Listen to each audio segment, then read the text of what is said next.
And my old rusty mic. Okay. We go straight now and start the next section of our syllabus. And we are going to talk about budgeting and variance analysis. Okay? So, this is also a very important area. So today, we're going to talk about the different ways that companies prepare budgets. Okay? Different ways to prepare budgets. So the objectives, the things that you need to be able to know at this area, is, okay, first, you need to, understand and be able to explain, why and how does the budgetary system help the company in achieving performance. Okay?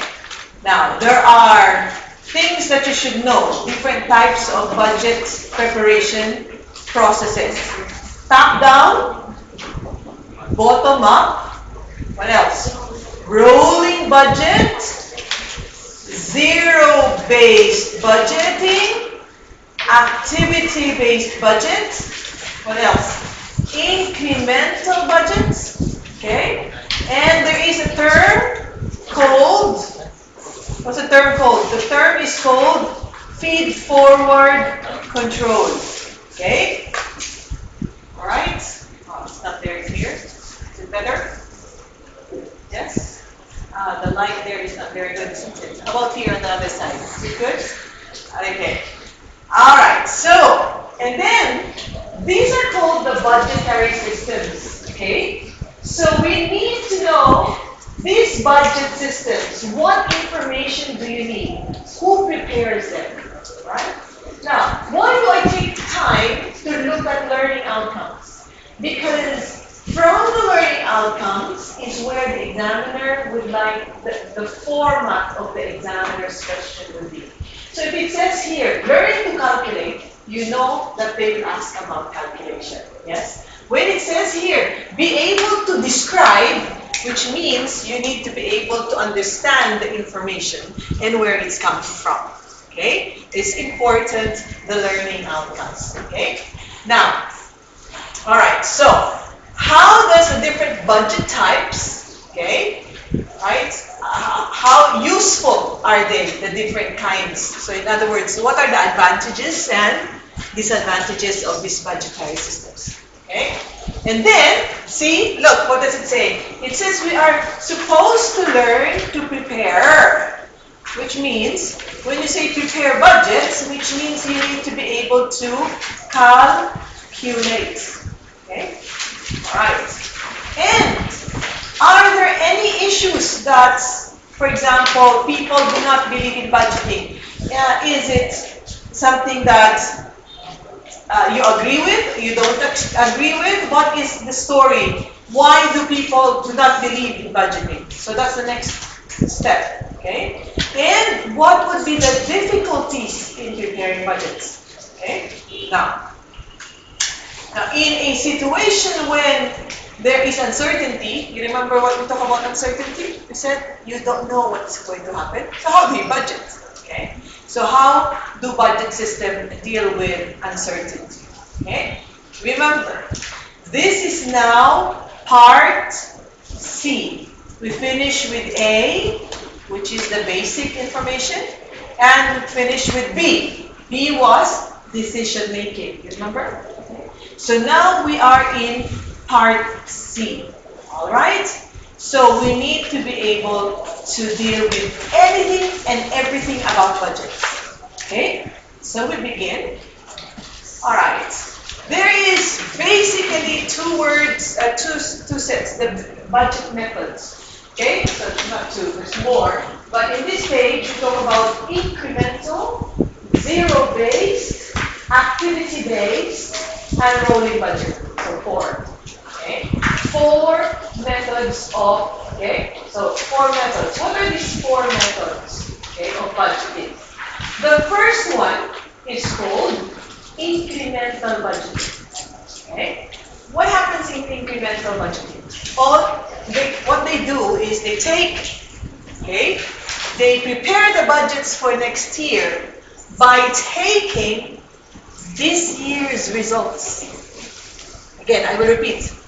This year's results plus any changes in inflation, any changes in any information you know. For example, if this year your people is 10 people, but next year you plan to have 15 people, so you have to increase, correct? Okay. But the basis will be this year. From this year, you just add things to actually reflect the future. So, incremental. Okay? Now, all right?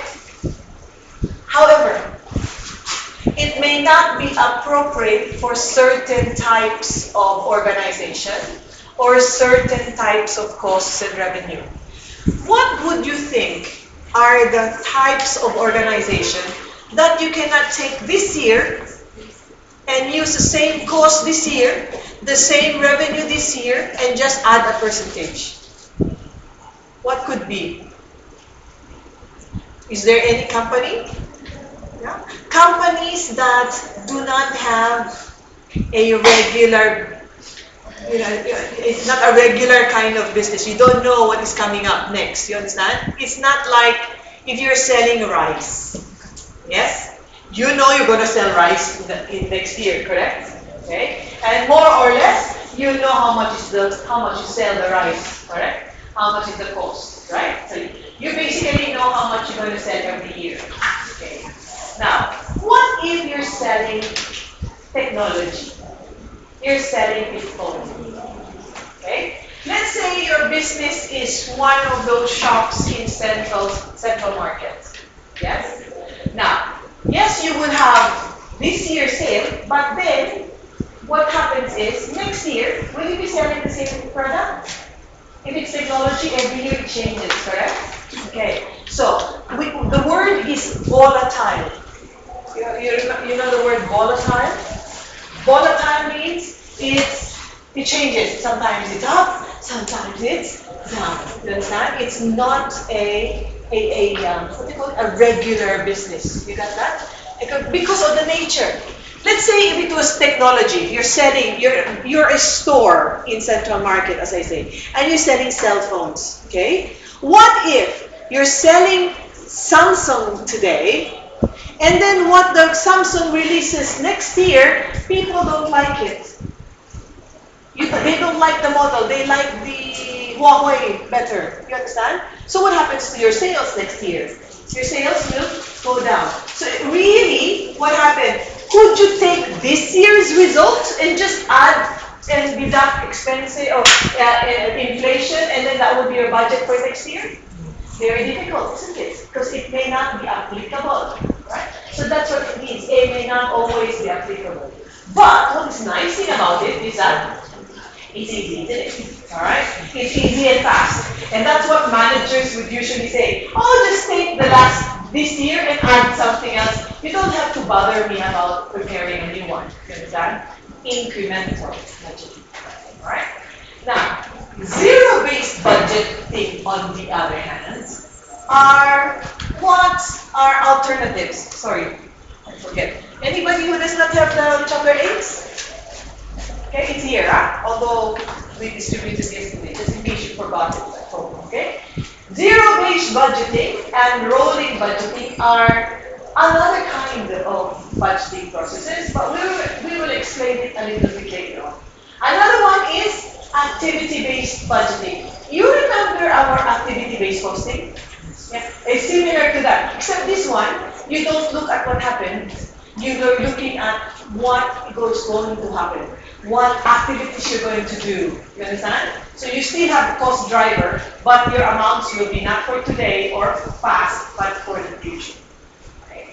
And of course, rolling budget is a budget that you keep preparing in the entire year. And I will show you that later on. So that is the different budgeting methods. So here, this is a summary of the items we need to be able to know after this chapter. Okay? So we need to look at the differences between fixed and flexible budgets.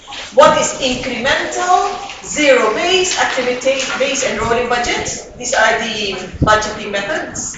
And we'll talk about budgetary control, and of course, budgeting, and because we're talking about future, there are uncertainty issues there. Okay? So, how about the exam? What would be the questions be like? Sometimes they will ask you in this particular topic to discuss, which means you have to write down, not calculation. You compare the different budgets. Sometimes they say, describe zero-based and incremental base. So you need to be able to talk about the different budgeting methods, okay? When it comes to rolling and activity-based budgets, they will involve some degree of calculation. Okay, so we'll try and do that today as well. We will try and calculate. And then, there is also high-low method. I'm sure you know how to calculate it now. Yes? High-low method. Alright? So, let's begin. Why do companies have budgets? Okay, without looking into my notes. Just think. Why do companies prepare budgets? Anybody? Think. Just think basic things. Why do companies prepare budget? So control, because you need to be able to tell people how much to spend, correct? Otherwise, if you don't, oh, they would like to spend a lot. Okay? So you have to control. Yeah. Anything else? Why companies prepare budgets?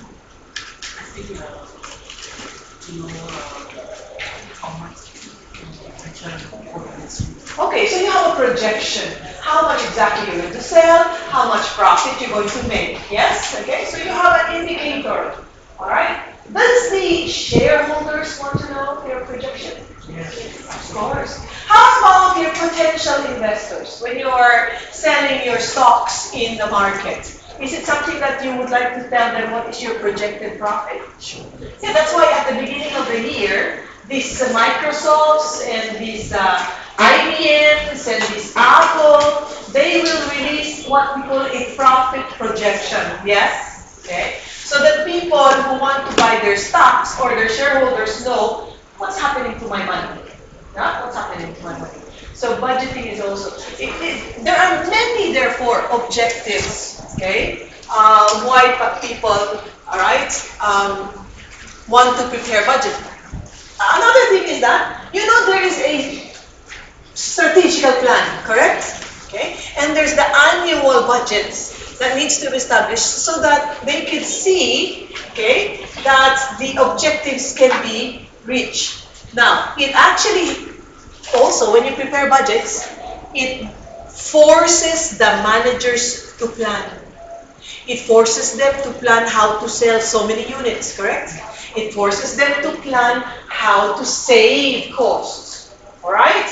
Okay? That is also the idea. And then, communicate. It communicates, the budget communicates to people and say, okay, these salespeople, this is how much you're going to sell. Okay, production department, this is the cost of the production you need to be able to spend within. So it gives instructions and ideas. Yeah, it coordinates activities. When you have an overall budget, when you tell the sales, you sell 5 million pieces. Then the same budget will tell production, produce 5,600,000 pieces. Do you understand? Yeah. So each one works together. Okay? And of course, by the system of control, we give the responsibility to each department. If you're the marketing manager, I'll tell you, here's 100,000. You have to spend within 100,000 to achieve your objectives. Okay? So we give the responsibility to handle the money within the different departments. Okay? And of course, it's a benchmark. Yes? It's saying to you, you can spend this much. You can make sales this much. So again, that is the benchmark. So if you want to measure performance, you measure against a benchmark. In this case, the benchmark is the budget. Okay? So these are some of the objectives why companies need to make budgets.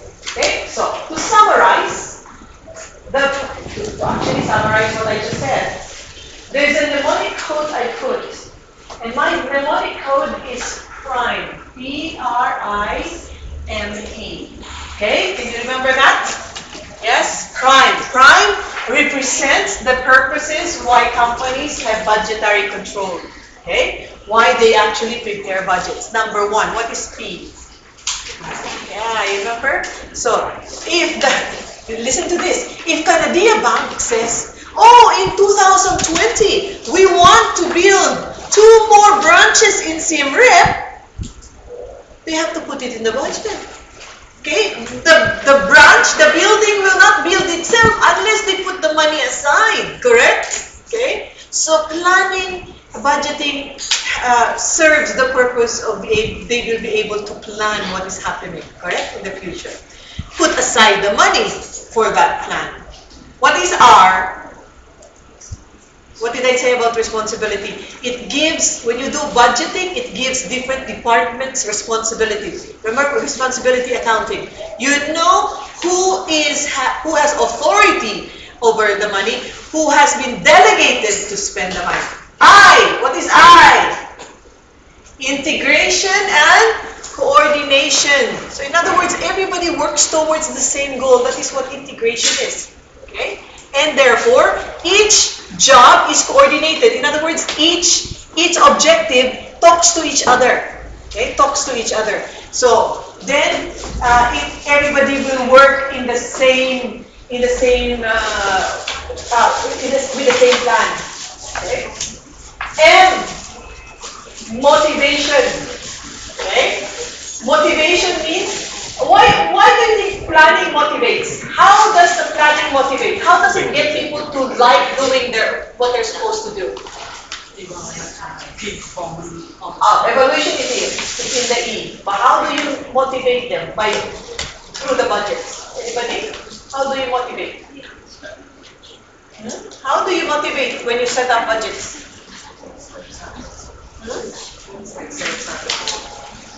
Say it again.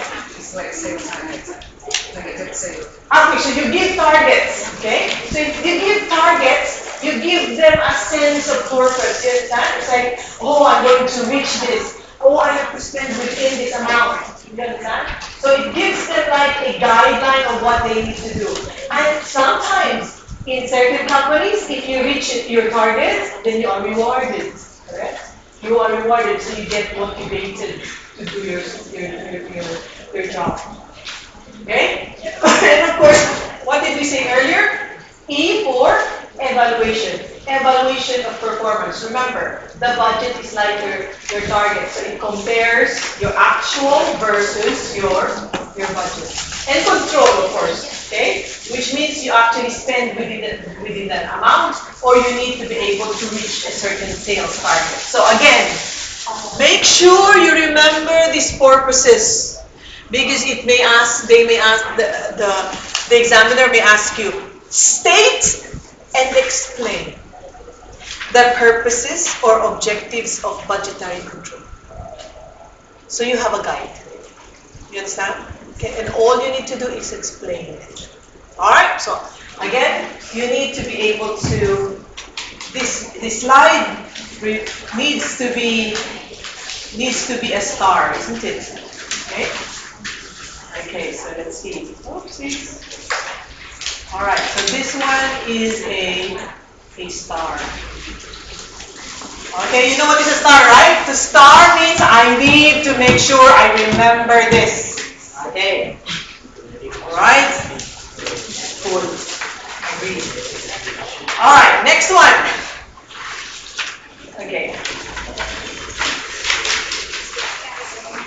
Okay, so what is the planning and control cycle? Okay, the planning and control cycle is actually 7 steps. Okay, first and foremost, in an organization, first they will have to identify the objectives. Okay, and then after you identify the objectives, then you have to identify, okay, what are my courses of action? Okay. What can I do? Okay. After I identify what are my options, then I will need to evaluate each one of these strategy, correct? You understand? So each one of the strategy, it's like if you want to achieve to become an ACCA member, you have many options, correct? Okay, so you have to study in Canada, or you go to London to study, you understand? Or you go to Australia to study, alright? Or you go to another school to study, I don't know, maybe not here. I'll go to Singapore to study, you understand? Okay. So you have many options. But then you have to evaluate which one. Advantages, disadvantages, cannot do, no money, there's money, I'm going to be crying because there's no family, I go abroad. So you have different options. As soon as you identify the advantages, disadvantages, requirements, no requirements of each strategy, what do you do then? You have to make choices. Choices. Okay? Or no, you have to make a choice. Okay, not choices. You have to make a choice. Okay? So once you identify the strategy, you need to be able to choose. Okay? So once you choose, then you take now this long-term plan and you now prepare annual budgets. Okay, long-term plan, annual budgets. All right. So what is the thing? You need to now implement. Okay, so because you already chose the action, correct? Now, as soon as you're implementing, what happens next? At the end of every year, what do? You compare what? Results versus what? The plan or the budget, correct? Okay, so you actually what? You compare. And what happens here? What do you get when you compare? You will have a, what is the term? Variance. A variance is when you compare the actual versus the budget. And then what happens when you have a variance? You need to explain and see why. And you actually take action. You understand?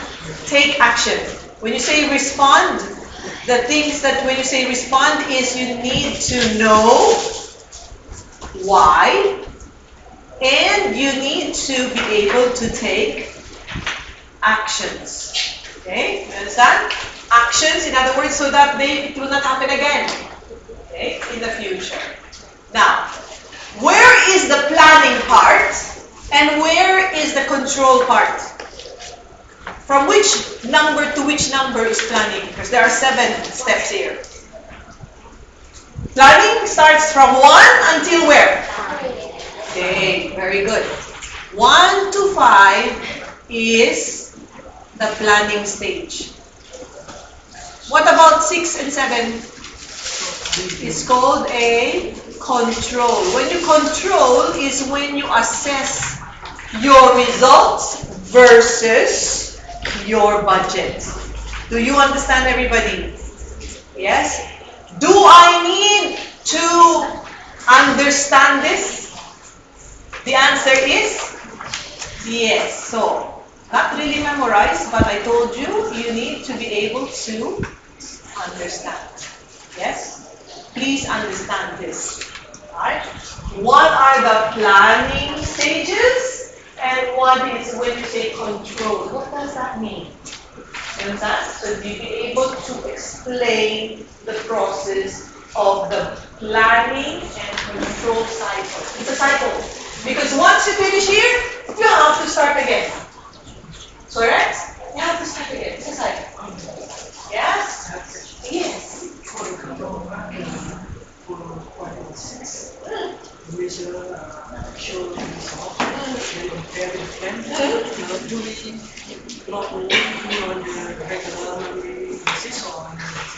It depends on the company. Some companies, they measure on a monthly basis. Why? Because they want to make sure that if there's any deviation, they'll be able to action immediately. It doesn't, because if you keep it at the end, you don't have any more chance to adjust within the year. You understand? Yeah, that you understand what is the It can be. It can be. Some companies on a monthly, some quarterly, you understand? It depends on the business. But definitely, some of them, they don't wait until the end of the year and say, oh, what happened? You understand? Oh, my expense is too high. They have to adjust every month. Because otherwise, if they wait until the end of the year, they find out that the expense is more than what's budgeted. If the expense is already spent in the first half of the year, they have to actually save money on the second half of the year. You understand? Otherwise, the profit will not be as planned. It's good if it's gone, but if there's no money anymore to actually spend for more operations, it's going to be a problem. Okay, understand? Everybody? Okay, all right. Okay, so guys, I'm going to discuss a lot. So if you have some discussions between yourselves, please, if you have the door, you can be excused to spend something in discussion outside, okay? Because I see people trying to listen at the back, but if you are talking in the front, it's very difficult. You understand? Right? So I respect, if you have something to talk about, please do step a little bit outside and then just come back. Alright? Understood? Okay? Now, alright, so planning and control. to add to what you're saying, it's not just the responsibility of the CEO, by the way. It's done by all levels of management. And there are levels of management. And I'm sure you've heard about this time and again. There is the corporate level, the management control level, and the operational level. Okay? And each one of them has their own kind of plans. The one who is the CEO, the CFO, which one is that? Which one is that? That is the corporate level, right? Now, their planning is not about today. Their planning is not about next month. Their planning is about 5, 10, 15 years. You understand? That is how planning. And with that kind of planning, they need different kind of information. You understand? Not only internal, they also need external and projections and what have you. All right? How about these people here? Management control. Who are they? Give me some examples of those who... Is it department manager? Where is the department manager? Is it management control or operational? I think it's operational. Because the department manager is responsible to know the day-to-day, correct? The department manager needs to know who's absent today. If somebody's absent today, then my production will not be complete, will not go as planned because 10 laborers are absent. Do you understand? So things that are on a daily basis, what's happening on a day, for example, sales. Oh, sales. If 10 people get sick or go on leave at the same month, what happens to the sales intake for that month? It will go down, correct? Yeah, so the managers have to the department managers have to control what's happening within their departments to be able to achieve their objectives. But going back to my question, if department managers are down here and supervisors, what's up here? Who's this? These are the branch manager. You understand? Okay, not the CEO, the division manager. Yes, the division or the branch manager is here, where he is responsible for many departments inside his organization. You understand? So he is now in charge of sales and cost. He needs to be able to achieve the monthly sales, yearly sales. So these are the managers, management control levels here. Branch managers, division managers, okay? Subsidiary managers, where will they fall? Subsidiary. Strategic or tactical? Subsidiary. You know subsidiary, right? For example, ANZ Bank is an Australian bank, correct? And they sent a manager to Cambodia to establish ANZ subsidiary here. So there is a ANZ country manager. Yeah, country manager. All right, tell me, where does he belong? Where is it? In the middle, correct? Management control. Not strategic. He has to deal with how much he's getting every month from here because he has to make investment, correct? So he consolidates all the results of all the ANZ Bank in Cambodia to see how much, if they're reaching their goals for the subsidiary. It's still here. So, the manager of the ANZ Bank, Sihanouk Boulevard, where does it belong? Okay, operational now. Okay, understand? Or within his or her department or the branch will be further operational because there is a supervisor for the teller, supervisor for the loans, supervisor for the bank accounts. Do you understand? So those are still operational. You got that? Okay. So you have an idea. Okay. All right. So there is what we call controllable and uncontrollable cost, feedback control, and feed forward control. Okay? So, nonetheless, managers should be evaluated on those that are within their control. So, what do you mean exactly by within their control? What does it mean when you say within their control? It means they can do what? I'm looking for a word. If I am saying that I am in control of something means I am able to what? To manage. Manage. Very broad word. So if I am actually saying, okay, you are in control, your responsibility is that you're going to control the marketing department. So what does that mean? You get what? Involved, manage, very broad. Specifically, yes, manage, involved, but you can do what?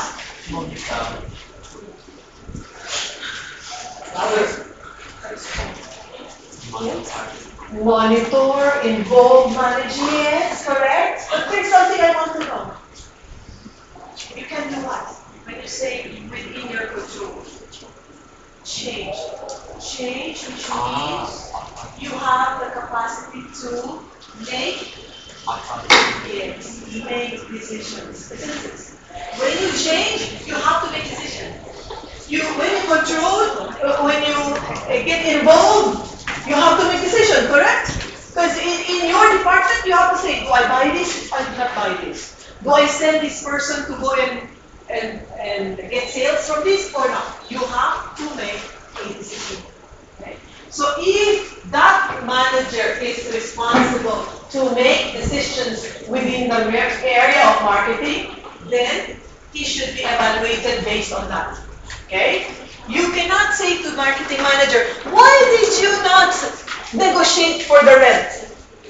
Is his responsibility, is her responsibility or not? This is the marketing manager. Is rent her responsibility? No. So you cannot evaluate her based on something that she is not in control. You got that? Okay. Even if she is the marketing manager, but you did not delegate the authority to be able to make decision, which means here's 100,000, but anytime you spend, you come and get my approval. Is she under control? No. Therefore, I cannot at the end of the day say, why did you spend so much? Can I ask her? I cannot ask her because she's not the one who made the decision, isn't it? I cannot evaluate her and say, you made the wrong decision. Okay, she's not the one who's making. I was the one who made the decision, correct? So when you assign a budget to a manager, you don't, that's the whole idea about responsibility accounting, remember? You divide, you actually set up, but you delegate the authority to make decisions. Is that? Okay. Unless that is there, you cannot evaluate their performance. Okay. What about feedback control versus feed forward? Feedback means I already have information of what has happened after it has happened. Can I still change it? Can I still change what happened? No more. But what can I do? I will be able to prevent it to happen again in the future. If it's bad. If it's good, I will repeat it in the future. You understand? If the feedback is good, I will actually be able to repeat that. If it's bad, I will not be doing it again. But the past is past. It cannot be changed. A feed-forward control involves taking action during the event. In other words, you still can make changes now so that the future will not be what it is. Example, if already they spent for marketing expenses 10,000 and it's wrong, can they change it? It's already spent, right? They cannot change it. But if I have information now that tells me that 3 months from now, my cash will have a negative balance. You understand negative balance? Means short or over? Short. Can I do something today so that that short amount will not happen? Yes, that is called a feed-forward control. You understand? I can make changes now so that what is telling me in the future I can correct if this needs correction. You understand? Okay. Feed-forward control. And that is why there are some of these controls so that the people will work within budgets. Okay? Within budgets. Now, so, All right, so basically, let's talk about this feedback loop. Okay? So there is a single feedback loop. All right, so what happens here? This is the output. Okay? And then you actually, when it's a single feedback, it means that actually you compare the output based on the plan. So you need to be able to compare, okay, what happened? What happened to the implementation? So you make correction on how, okay, what takes effect on how this, sorry, how the expense has occurred. So you look at what makes the expense happen, okay, and therefore you make correction. A double loop is a higher level. A double loop is not how you spend, but how you plan the expense. Because there are two things that can happen. It can be that your problem is not on how you spend, but the problem is on the budget. You understand? So remember, it can be the problem with the expense, but sometimes it's the problem with the budget. So it can be a single loop, which means within the actions you're taking. Double loop means you have to go all the way back to the budget. That's double loop. Okay. A longer way. So in other words, you need to be able to, if it's the budget the problem, next time you make the budget, make sure you don't create the same problem. Okay? If the actions is the problem, then you correct how you're spending money. You correct how you make decisions. You understand? Okay? Why are we talking about this? Because we're talking about budgetary control.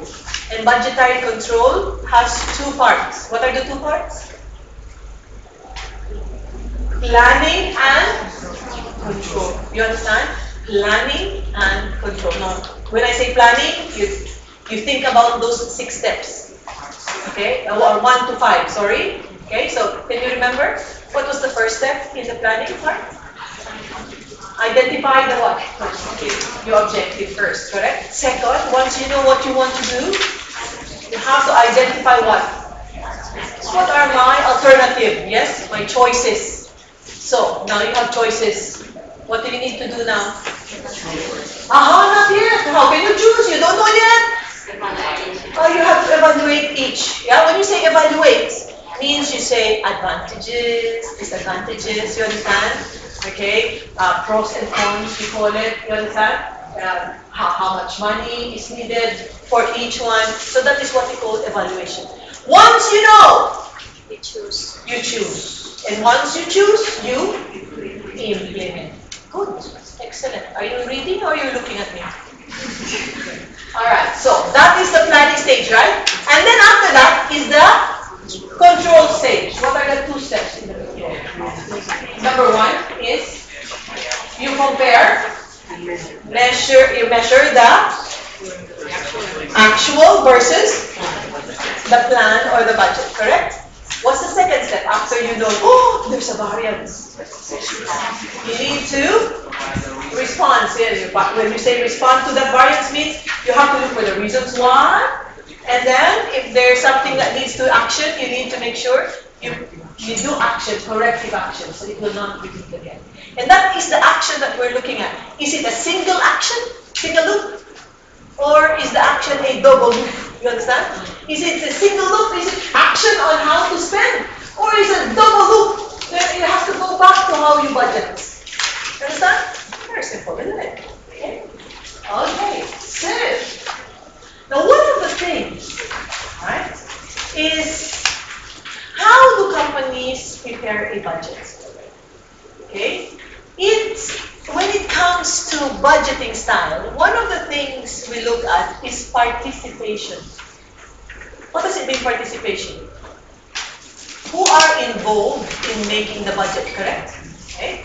Now, does everybody in the company prepare the budget? Okay. It depends on what style they have, right? Okay. Because there are different styles. It says imposed, from top to bottom. Okay. Top-down approach, it's called. Okay, so imposed budget means top-down. So who prepares, you think? manager. The top corporate people prepare the budget, and all they need to do is to tell the people, oh, this is the budget. Okay? So no participation of middle management, right? So there's the participative, goes what? Bottom up. All right? And then there's the negotiated budget. Okay? It means they sit down at the table and discuss. The top management, the middle management, the lower management. Yes? Okay? So, alright, so but of course, if any budget, there is of course it has to be approved and finalized of course by the top management, right? Whatever is the type of budget they do. So what is this? Top down starts with top management and they give it down to the middle and the supervisors. Okay, so very nice. Alright. No input from lower management. Okay, how about this? Bottom up. These people prepare. Okay.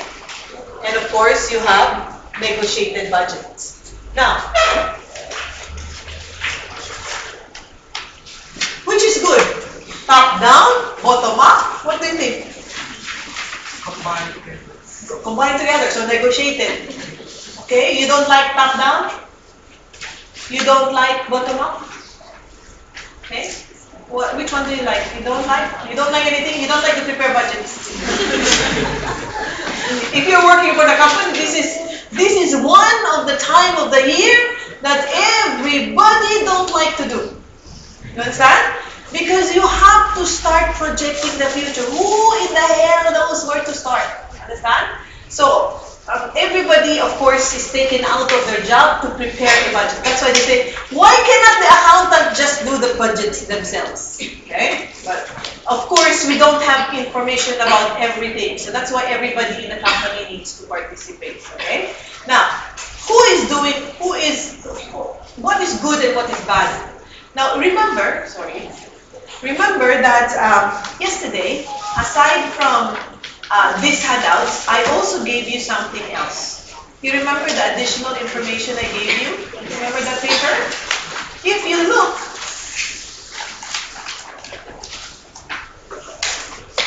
okay? The first page, what does it say? It says the advantages and disadvantages of what? Bottom-up budgeting. Now, advantages is that if people participate, if each department participates, they become owners of what they do, correct? You cannot, if you're the one who's the manager and say, this is my budget, you cannot go back at the end and say, but I don't know anything about that. Okay? But you're the one who participated, so you need to be able to know what you said, correct? Okay? So when you participate and making your own budget, you're more committed to your budget, isn't it? Okay? You understand how it's done. The only problem is sometimes the disadvantage is that if you have inexperienced managers, they will not actually come up with a good budget, right? Another thing is that people, if you ask them to do their budgets, they will do what? It says, I need 10,000, but I will put 20. You understand? They calculate, they say, I only need 10,000, but when I talk to my boss, I will tell them 20,000 I need. You understand? So you actually add a bit more, right? Even if you don't need it. Okay? So we always say, just in case. Yeah? Just in case I made a mistake in my estimates. Okay? The other thing also, they, what do you call that? You will add something. It's called budgetary slack. When I add more than what I really need. Okay, that's a disadvantage. Because then we'll not be able to really see what exactly the company needs. The other disadvantage is it takes time. Managers don't like getting involved, right? Okay? Or if you have bottom up and then your managers don't know how to prepare budgets. You know, they are not MBAs. They're, for example, listen to this, in a garment factory, the top management are the ones who know about contracts and what are the projections, correct? The middle management are the sewing manager, the cutting manager, you understand? their level of education does not allow them to know about budgeting. So, in this kind of company, do you think a bottom-up will work? No, because they don't have training for this. You understand? So, but if you have a company whose your middle management are all MBAs and BBAs and CCAs and whatever is the end name at the end of your name, CBE, CCE, Cococo, blah blah blah. You understand? So they probably are the expert in their field. They would like to participate because they know how to do it. Correct? Okay. So a bottom up will work. But in other countries, in other companies, a top to bottom, top down is appreciated. You understand? Because then they will be, number one, they will be able to go on with their work. And also, only the top management know about details of sales and contracts and purchase prices. So, top down is the answer. Alright?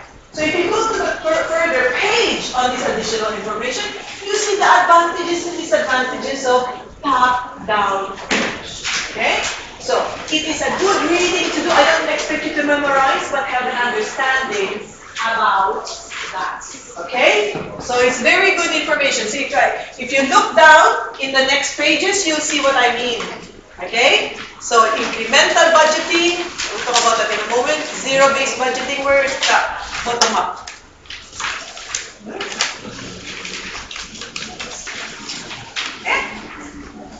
Is missing?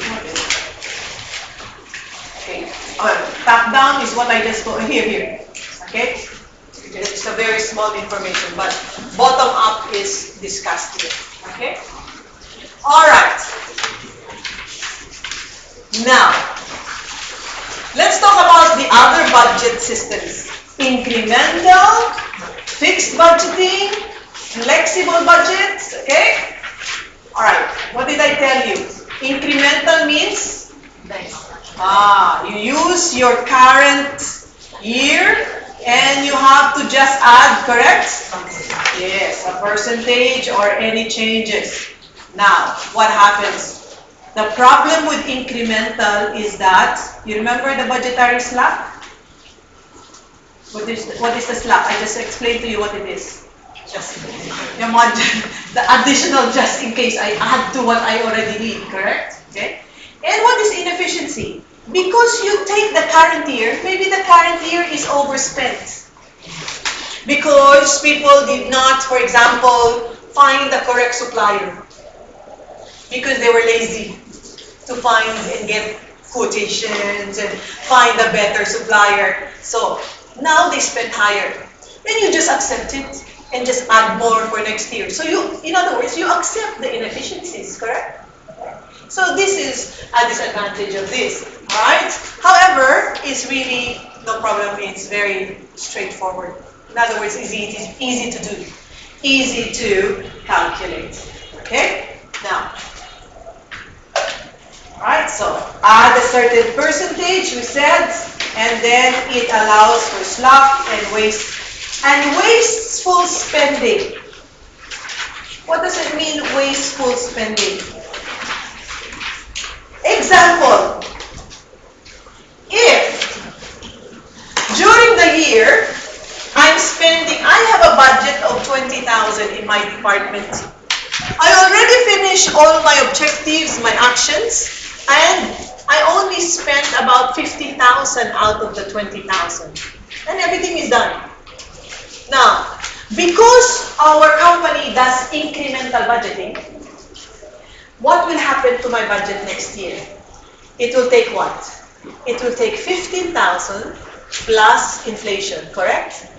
Yes. Because this year I only spent 15 out of the 20 budget. So what will I do? I don't want a 15,000 budget only for next year, correct? So what, you remember I have 5,000 more, correct? Okay? So all I need to do is spend the 5,000 more, even if the company does not need it anymore. You understand?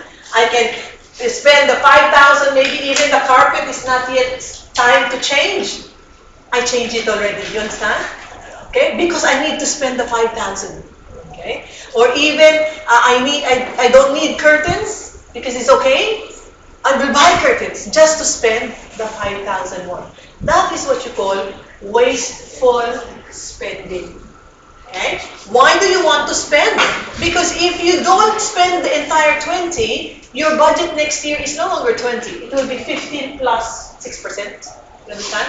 For inflation. You got that? Okay. So that is what wasteful spending means. Right? So you just try to spend so that because you have to work within the budget. Right? So not really good. Okay. So another thing. Alright, so another method. Fixed budgets. Oh, this one you know. Fixed budget is something you set up at the beginning, correct? No change. You cannot change it, even if there's what do you call this? If there's what is it called? Crisis. You understand? Global crisis. Because you made a fixed budget, you have to stick to it. Okay. So how do we prepare a fixed budget? So you take an estimate of the volume and the expenses and you set it up at the beginning of the period. No adjustments to reflect actual activity. So when you actually compare, you compare actual versus the original budget set up at the beginning of the year. Okay? Not taking into account any unforeseen major effects on the budget. What is the opposite of fixed budget? It's called flexible. Flexible, you can prepare budgets for more than one level of activity. What does it mean? It means like, what if scenario? Means that, what if I sell 2,000? What is my budget? Yes. What if I spend 5,000? I sell 5,000 units. What is my budget? Okay, so what if scenario? So when the actual volume comes, you can actually adjust the budget. And what is that word? When you adjust to the budget to actual results, it's called a flex budget. A flex budget is when you adjust the budgets to reflect the actual volume. And therefore, when you calculate your actual results versus a flex budget, it makes more sense. Okay? The variances make sense. The variances is actually shows you what actually is the what had happened. So it's a good way to measure results. All right. So how do you prepare flexible budgets? You identify different levels of activity, and you identify where is this? Okay. So this is what we're talking about. So you're going to look at cost behavior patterns. When I say cost behavior patterns, what do I mean? Tell me, what do I mean by patterns of behavior? Cost behavior, behavior patterns of cost. What does it mean? It means that I have to identify which costs are variable, correct? Which costs are fixed. Which costs are semi-variable, and which costs are what? There's one more, step. Yes, step, fixed cost, correct? So these are cost by behavior. Now, this is what you need to do to be able to prepare a flexible budget. Now, what is a flex budget again? It's actually your budget based on actual results. Okay? Alright. Alright, let's see. Tianjin Beer has a bottling company for its beer. So the beer is put into bottles. And they prepared the following flexible budget. Flexible budget, correct. What do you notice? Flexible budgets is in different what? Different activity levels, correct? Okay. So flexible budgets are based on different activity levels. So which means, okay, what happens here? If the actual production is 12,350 and they actually spent 90,000, okay, what is the meaningful total variances for this evaluation? Okay? So in other words, do I compare the 90,000 with the 10,000 costs, the 12,000 costs, or the 14,000 costs? What do you think? You think? Yeah. Remember, they produced 12,350 bottles. Okay. So, they actually spent 90,000. Where will I compare it? Because I'm now comparing actual versus budget. Which one? The middle? 12,000? No? You say no. Anywhere? Any other? What should I do? Yes, I want to compare actual versus the budget. But which budget? The second one? But the second one says 12,000. My actual is 12,350. What should I do? Sorry? Over a little bit. Correct. It's over a little bit. True. Why is still not the same? So what should I do? Prepare in what? I better guess it in one of the cost yes. But what do I need to do? These are my flexible, these are the flexible budgets. Anything I need to do before I make the comparison. I need to prepare in what? Flex budget. Very good.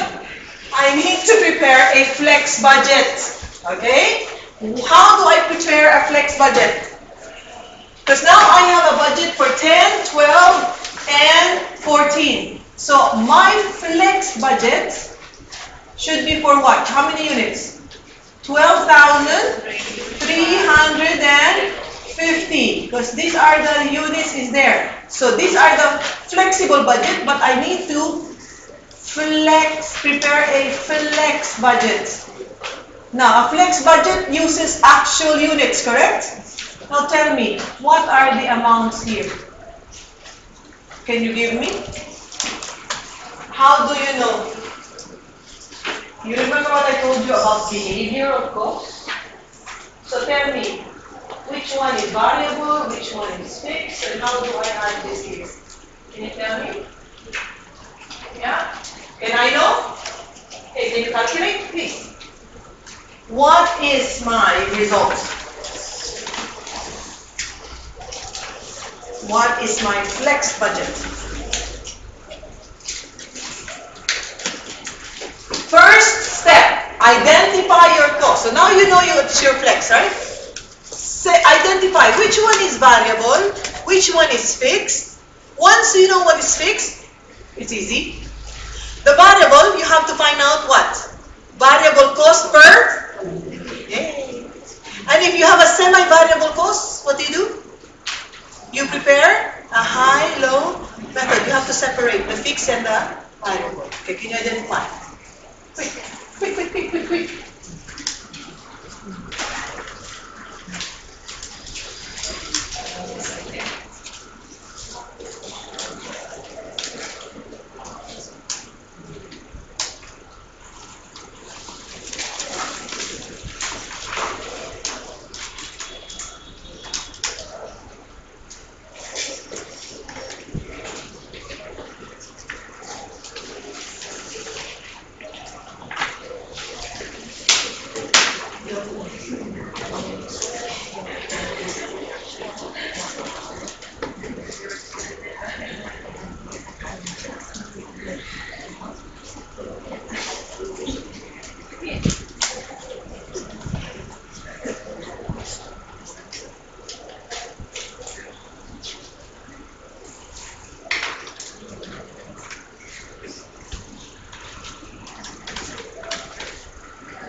Material. Material is fixed? Are you sure? Oh my God! I can see with my own two eyes.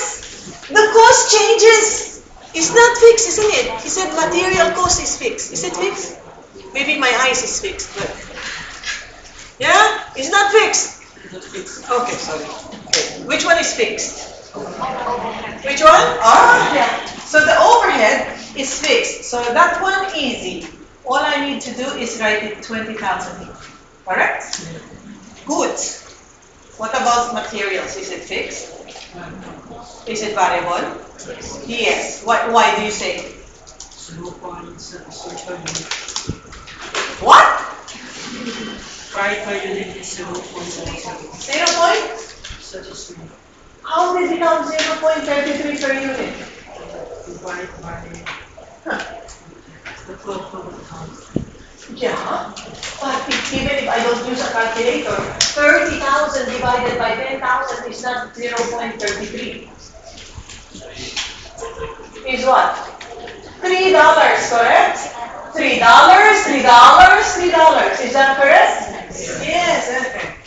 Maybe your computer needs some upgrade. Alright, maybe, just maybe, huh? Okay, just kidding. Okay, it's $3. Maybe it's just a division and issue there. Formula issue. So which means, if it's $3 per unit, what is the cost, budgeted cost of a 12,350 budget? Sorry, so how much? 37,000? 0.15. Okay. 50. Okay. How about labor? What kind of cost is it? Is it variable also? No. What is it? Why did you know it's not variable? Because if you take the first one, it's different from the second one and the third one, correct? So what do you do now? Okay, high-low method. So what happens in a high-low method? Maybe I think I need more space. Hold on.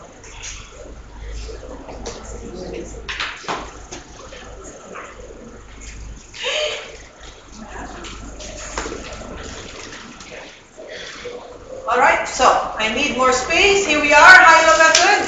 So, does everybody understand how to do high-low method? Yes, very good. It has to be. Otherwise, you come to my F2 class. Okay. Alright, labor. Okay. Labor. What is the highest activity? So, in calculating variable cost per unit, what you need to do is take the highest activity, which is what? 14,000, and the lowest activity, which is 10,000, and get the corresponding costs. What are the corresponding costs? 35 and 27. So what is my variable cost per unit in terms of labor? How much? 2. Okay? So 2 per unit. So which means the fixed cost element is, I can take any, the high or the low. Okay? Minus what? 14,000 multiplied by what? By 2. So what is my fixed cost? How much? 7,000. Yes? Alright? So therefore, how do I calculate the value here? What should I do? The variable cost will be equal to what?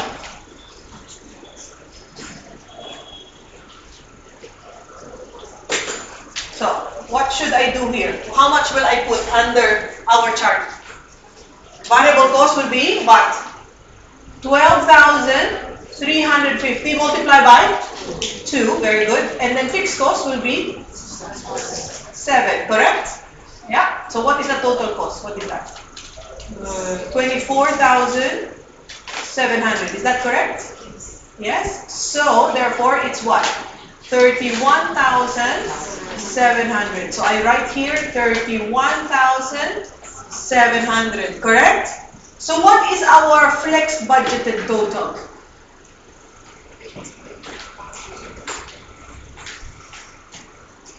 Correct? 88,750.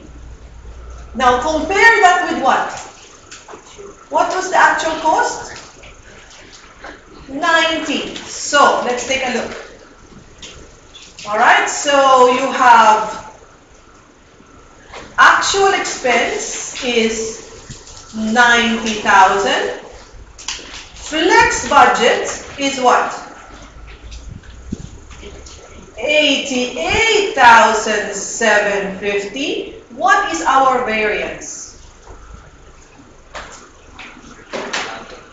1,250. Can you tell me, is it adverse or favorable? Adverse or favorable? What mean both? It cannot be both. Adverse or favorable? My plan was 88.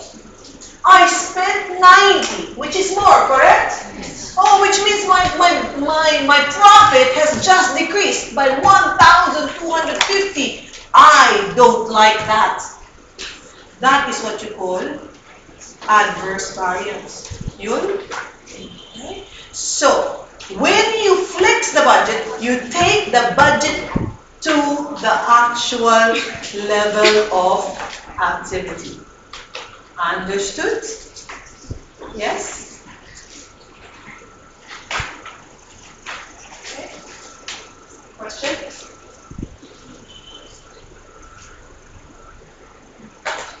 Clear now? Of course, the exam problem will a little bit be more complicated scenario, but the process is the same. Okay? What is the process? Identify the cost behavior, you understand? Look for the actual quantity so you can flex, and then you compare the actual cost versus the flexed budget. You got that? Okay? So, the same steps. But, of course, scenario will be a little bit more complicated. Okay? This is for our in-class discussion. All right, let's go back to our slides. Are we ready? Okay, so next slide is what we just did. All right, so let's go to the next type of budget. Zero-based budgets. Okay, now, remember, okay, I need you to be able to, okay, because this particular type of budget is usually asked about in budgeting, because incremental is a simple. Okay? It's, although they will ask you about it, but zero-based budgeting is what the examiner would like you to discuss about. So you need to talk about what is it all about? You have to understand what it is all about. Okay? Zero-based budgeting, okay, is when you actually start from no money. Means zero. What does it mean? Because you see, in incremental budgeting, I already start with an amount, correct? Yes? In zero-based, nobody, which means the department cannot spend anything because there's no money for them. Unless they come and present and ask for money. You understand? You ask for money. So how do they get the money? Okay? How do they get the money? They have to, what does it say? They have to prepare a proposal. In other words, you go to the boss. It's like, listen to this. It's like you go to your mother and you want to get money from your mother, right? Now, of course your mother will say, what is it for? Yeah? Your mother will not say, oh, here's the money. Unless you have a mother like that, please adopt me. Okay? Alright. If you have a mother that you go to your mother and says, Mom, give me $1,000, and your mother said, here, take it. If your mother is like that, please tell your mother to please adopt me. I want to be her daughter. Okay? But normally it doesn't work like that, isn't it? You go and say, I need 1,000. Okay, question number 1. What is it for? Question number 2, oh, it's for books. Okay, question number 2, what are the books? And then, said, oh, they have this book. Okay, how much is it per book? You understand? And then he said, oh, each one. So where do you use the book? You understand? Okay, all the questions. And how are you going? Those are the zero-based budget. Every department will have to say, okay, these are the activities we do in this department. I need 5 people. I need a machine. I need a computer. I need this software. And you go to the boss and say, explain all this. Why you need all the expenses. You understand? And based on what you present, they say, okay, here is 10,000 for your department. That is what zero-based budgeting is all about. You start with nothing, but you have to identify what activities do you do in your department, how many people you need, what equipment do you need, do you need overtime work, do you need training, do you need desks, do you need additional things this year. You have to explain every amount. Only then can you be allocated with a resource. Now, when you come back from the break, I'll tell you how it's prepared. It's not as easy like you go into your mouth. Okay? Alright? So, what do the companies prepare? There are what we call packages. Because remember, when your department goes to the boss and say, I need this, the boss has what? Has accounting department asking for money, administration department asking for money, production asking for money.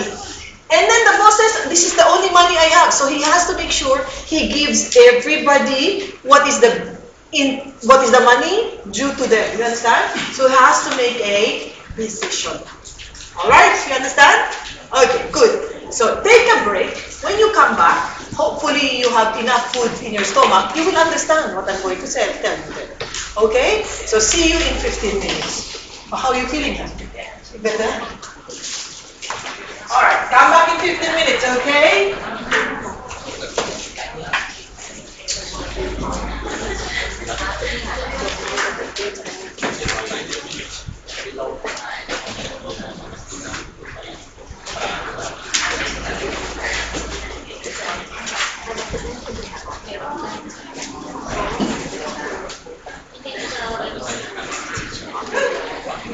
Is it so cold? Okay, adjust. Oh my God, it's 18 minutes. I'm so sorry. Is it so cold? Cold? No? It's okay? It's okay? How about here? Everybody's done.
I know, but I was asking, when I was sending it to them, I asked if they would be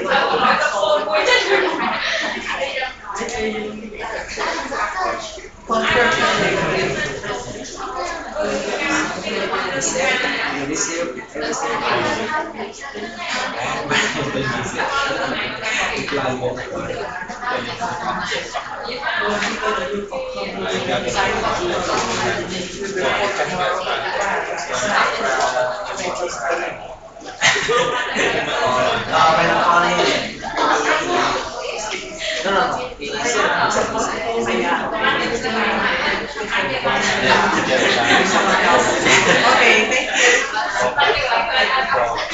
Nhà mạo hiểm, nhà projection, nó thì liên tới liên mô, cái gì đó là liên mô, nâng lên mô tôi cũng bằng những điều là thật sự.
Okay, welcome back. Are we everybody back here?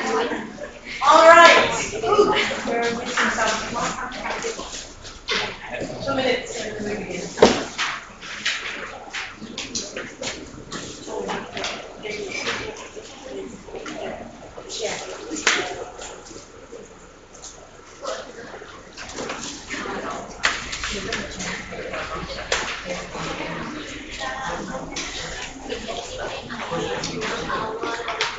Sorry?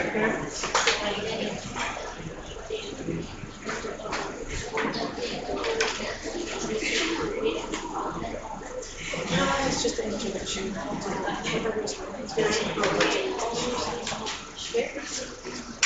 I didn't read.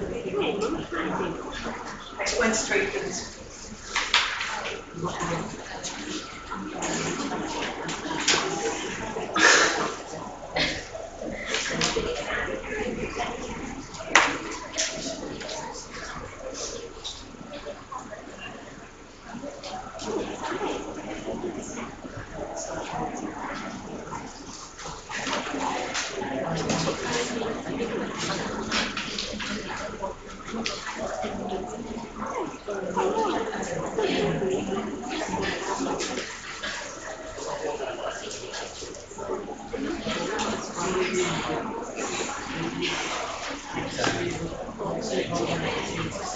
Okay,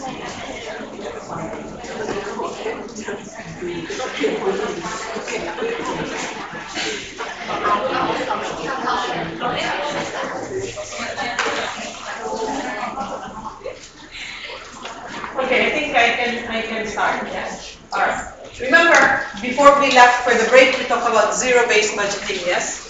Okay. So these budgets, when we talk about, remember, no activities at all. I'm talking about departments that are not production related. Okay? Not production related. Because production, you cannot say, no, do not produce. Because if you don't produce, there is nothing to sell. Correct? So that one has their own budget. They know how much is the cost of material, cost of labor. So which department will use zero-based budgeting? Those departments that have discretionary expenses. Discretionary means you can do without it. Understand? You cannot say, no, I will not buy materials. Can you say that? In a production company, can you say, no, I will not buy raw materials? Can you say?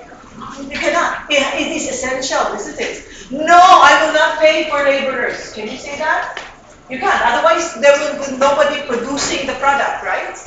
But, you can say, maybe the training this year will be, instead of 1 month, we'll make it only half a month. Can you do that? Yes, it's just discretionary. You understand? Okay? Or you can say, I will spend only 30,000 of advertisement rather than 100,000. Can that be done? Yes, because that expense is discretionary. It may lower your exposure, but it's not as essential as not buying materials. Do you understand? Okay. So zero-based budgeting are those for those departments whose expenses are discretionary. Okay, discretionary. Actually, it's the word is in the other page, the previous. Discretionary means you can't do without. The management can decide not to spend or lower the expense. Discretionary. It is not essential. Yeah, it's not essential. It's discretionary. You can do without. You can decrease it. It's subject to management approval. Discretionary. Understand? Okay. So what are the steps in zero-based budgeting? So remember what I told you before the break. Every of these departments starts with no money. So, zero. Before they can get money, they have to do the following steps. There are 3 steps. Define their packages, get it and submit it to management, and management will evaluate and rank, and then management will allocate the funds. Okay? So, let's go back to step 1. Decide or define decision package. What is a decision package? This is what I told you earlier. The department will say, these are the things we do. For example, storeroom. You understand? So what does the storeroom do? You know the storeroom, right? What do? They receive materials. They issue materials, correct? They store materials. Agree? Yeah? So, those are their activities. Next, they will have to decide how many people do they need? Is there any machines they need or software they need? You understand? So, you define the activity and say what exactly you need. Now, this decision package can be more than one. It can be mutually exclusive or it can be incremental. What is the difference? Can I ask you to go to that additional information I gave you? Okay? And please go to page number 4. Okay, do you see the bar? It says, decision packages as defined by Peter Peer. Do you see that? Yes? Good. Okay. Alright, so what is a decision package? A decision package is analyzing the cost of the activity within a department, it for, okay? Is there any other method that can be used for that particular activity? And you establish exactly what you need for that activity. Now, there are two types of packages. What are the two types again? Mutually exclusive, and the other is incremental. So those are the two, okay? Mutually exclusive and incremental. I cannot write here. So you see that? All right. Mutually exclusive have different approach. In other words, you have two choices. The manager can choose A or B. In other words, so you go to your boss and say, boss, here is my option A and this is my option B. You decide which one you can give me. You understand? In both options, I can still do my job. Got that? Okay. So you have two options. Incremental packages, you divide it by giving first your base package. In other words, what is the minimum you need? Base. What is the minimum you need? Then you would actually have other packages. You will have incremental packages. That's why it's called incremental packages. You start with the base and you keep adding and adding and adding. I'll give you an example. Okay? Here's an example below. Okay. We have, what is the department? Material handling operations. You remember I told you storeroom earlier? Material handling. Okay, now, the manager, this is an example of the manager responsible identified a base package.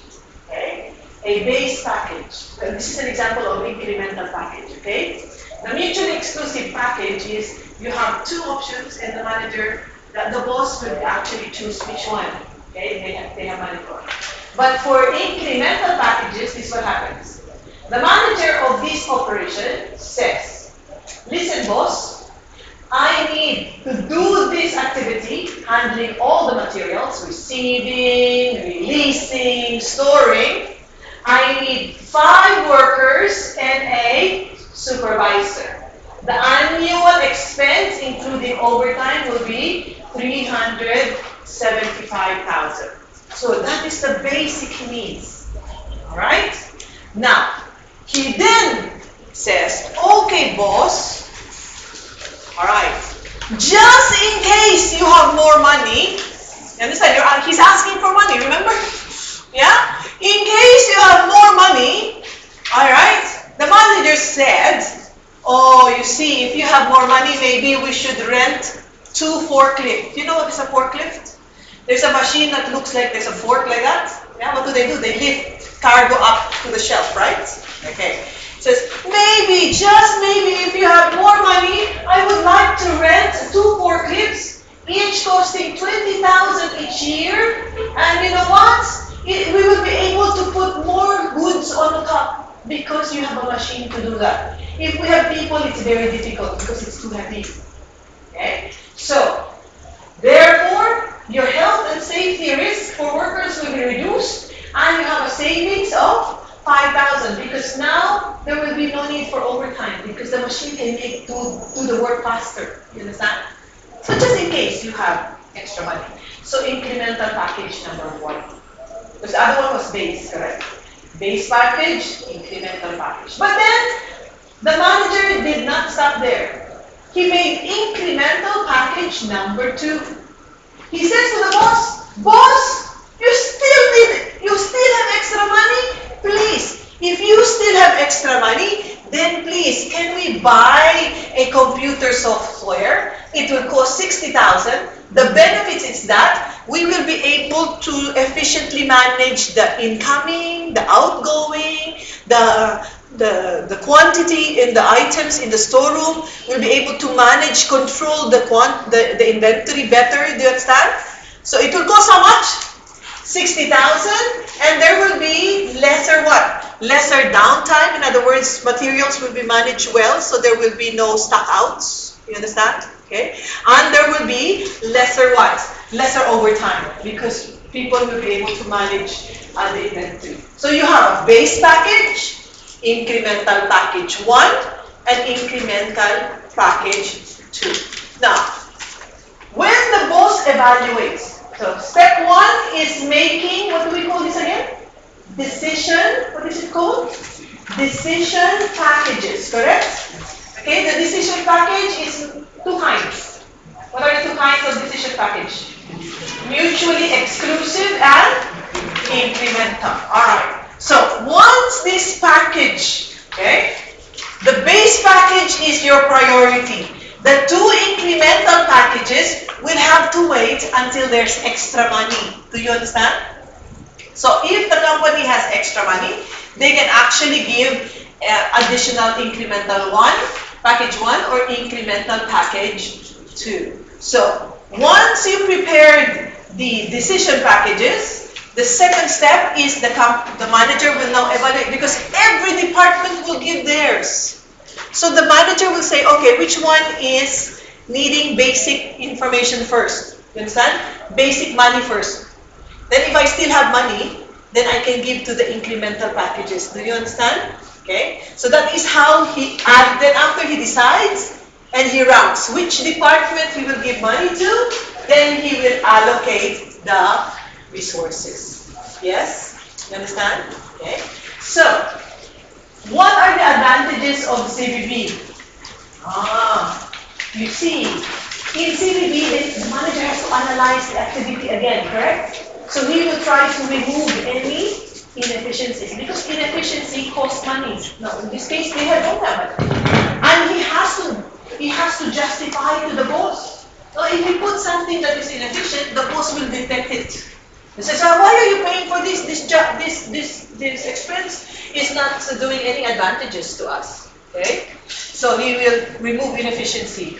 It also makes employees avoid wasteful spending, because everybody is actually assessed on what is the expense. You understand? So everybody is going to. It's like you don't have enough money, so you try to make sure that you don't spend for things that you don't need.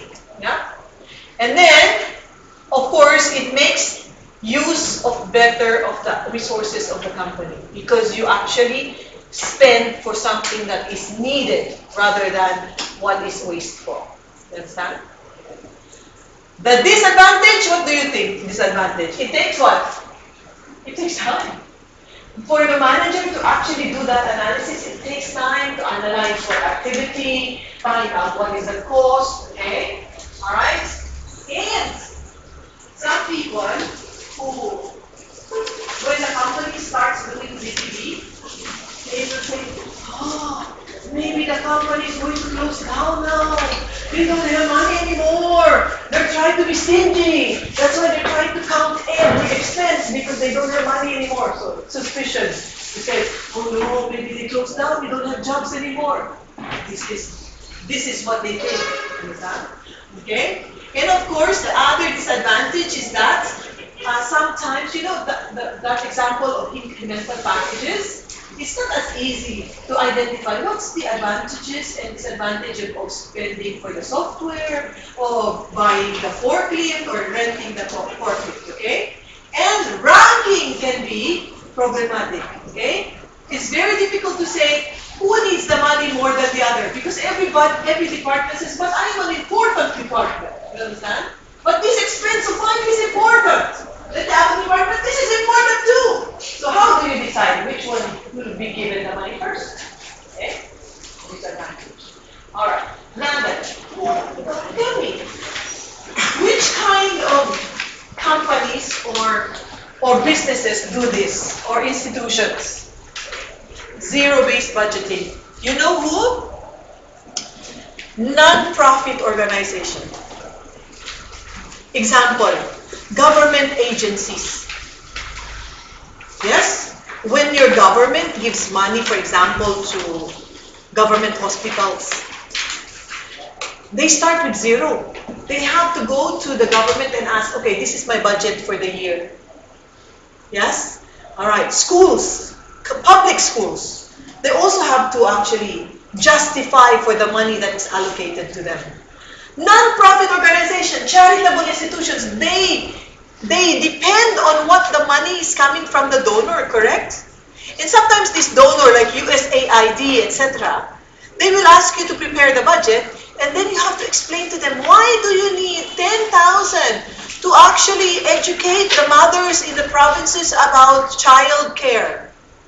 And then you have to say, oh, we have to put seminars. Then they will have to identify how much are you spending per seminar, how many provinces, how many people will go, how many nurses you will hire. So they'll go one by one by one. You understand? So this zero-based budgeting can be used for those. But of course, companies like profit-making companies also use them, okay, to make sure that they don't have, what do you call this? Unnecessary spending. Unnecessary spending. Okay? Sorry. Okay. So, all right. So how many budget methods have we looked at so far? Can you remember? We had incremental budgeting, correct? Yes. Okay. And then what else? Then you have fixed budget. Yeah. And then flexible budget. Okay. And then we flex the budget, correct? And then zero-based budgeting, yeah. Right? And of course, you have the preparation. The method of preparation is top down, bottom up, and of course you have negotiated, correct? On how it's done. All right. One more for you. Activity-based budget. Now, budget is based on activity rather than by department, okay? Rather than by department. Now, all you need to do is define the different activities. It's similar to the zero-based, but this time it's not by department, it's a company as a whole, okay? And then, once you identify the activities, okay, also can be under each function, then they allocate the money based on the activity needed. It's almost like zero-based, but really you don't like start with zero. Okay? So, that's activity-based. It's similar to your activity-based posting. Next one, rolling budget. Rolling budget is a budget, okay? 12 months, you prepare budget every month, okay? So once you complete the budget for the first month, you already prepare the budget for the next year, January 1. Okay, let me show you. Instead of months, let me put quarters. So actually, it's easier to identify. So let's say you prepared a budget for 2019. Okay, say you prepared budget for quarter 1. Although here it says month, but it also can be by quarter. So in 2018, you prepared this budget. Right? Now, are we finishing quarter 1 already soon? Yeah, next week, right? Yeah, so finish now. What will you do? In March, you now prepare a budget for which month, which quarter? Okay, quarter 1. Already quarter 2 is done for 2019. So now you prepare for 2020. Quarter 1. Do you understand now what I'm saying? That's why it's called rolling. I finish 1, I prepare 1. I finish 1, I prepare 1. I finish 1, I prepare 1. Yes? So, in the end of June, what will happen end of June? End of June, quarter 2 will finish, correct? So, in June, that time, they will prepare what? Quarter 2 of 2020. You understand? The same thing will happen if it was per month. You prepare for 1 month, 1 year, month by month, correct? You finish Jan, you have to prepare January of next year. So all the time you have what? 12 months. 12 and a half. 12 and a half. 12 and a half. Yes? Here. Is it 4 quarters ahead? Yes? By end of year, it's already 4 quarters. Always 4 quarters ahead. Always 1 year ahead. You understand? You have budgets. Ordinarily, what happens ordinarily if there's no rolling budget? You prepare a budget in maybe July or August in 2018 for 2019, correct? And then in 2019, July, August for 2020. So which means after the first quarter, you have less than a year of budgets. in front of you. You understand? Okay. So, but here, all the time, you have 12 months. 12 months. 12, yeah, correct, 12 months in advance. 1 year in advance. You understand? Okay. Always. So, it's very useful because when you have uncertainty and you produce it all the time when you finish one quarter, you have, sorry, what do I do? I write 2020 there. It should not be 2020. What should I write here? Quarter two, so sorry. Okay, so what happens is that if I know certain things happen in quarter two, I can apply it here. You understand? Right? Oh, quarter two, I forgot. It includes Khmer New Year, so my sales should be higher. You understand what I'm saying? Okay, so things like that. So you don't make the same mistake in 2020 because you did not consider Khmer New Year. Yes, you understand? Okay, now, so it's continuous rolling budget, okay, for the upcoming period. Okay, now, all right, so it's basically, it's good because if for companies who keep changing their organization, okay, so you always have a new, because for example, quarter one you have this number of people, then in quarter two maybe less. Quarter depends, for example, you do promotions, it's not always fixed, you understand? Okay, there are companies whose job is to promote something, right? Now, depends on who asks them to promote. If they have more promotion, they hire more. If they have less promotion, they will hire less. Correct? You know this. You know what I mean promotion. These ladies, for example, you do a launch of a new cigarette. So what do? They hire people to actually promote the product. Correct? Now, if there are more of these launches, there are more people. But if there are less, then there are less people. So organization changes. Okay? Environmental consideration. Depends on your product. For example, some products are seasonal, right? So when your products are seasonal, your budget changes from period to period, correct? Okay. So you probably have that kind of business. Or it's a new technology. Okay, so there's technology changes. So it's better to actually make budgets on a rolling basis because the technology changes a lot. Okay? And then inflation also can cause you to, it's better to prepare the budgets because nowadays inflation changes up and down so much. Okay? Because of the economic situation. Question. Yes? So if this rolling budget is for small companies or larger companies? Doesn't matter, you can be both. Because larger company, the board directors is going to approve the budgets once a year. Then if they do rolling budget, then the board must adjust or they must be giving a general amount. Every quarter. Yeah. Or it can be that they have to meet in between. Anyway, the board can meet at least 4 times a year. Yes. It's not only once a year. Okay?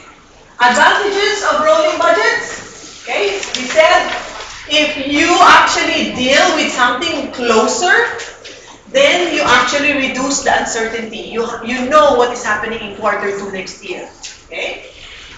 You have always an up-to-date budget, and your budgets are more realistic. So let's underline some of these words. What are the words that we want to know? It reduces uncertainty is one. It is what? Up to date, and it is realistic. The only disadvantage is that more time is required to prepare budget.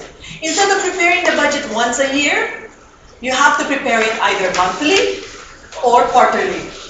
So more people get involved every single quarter, every single month.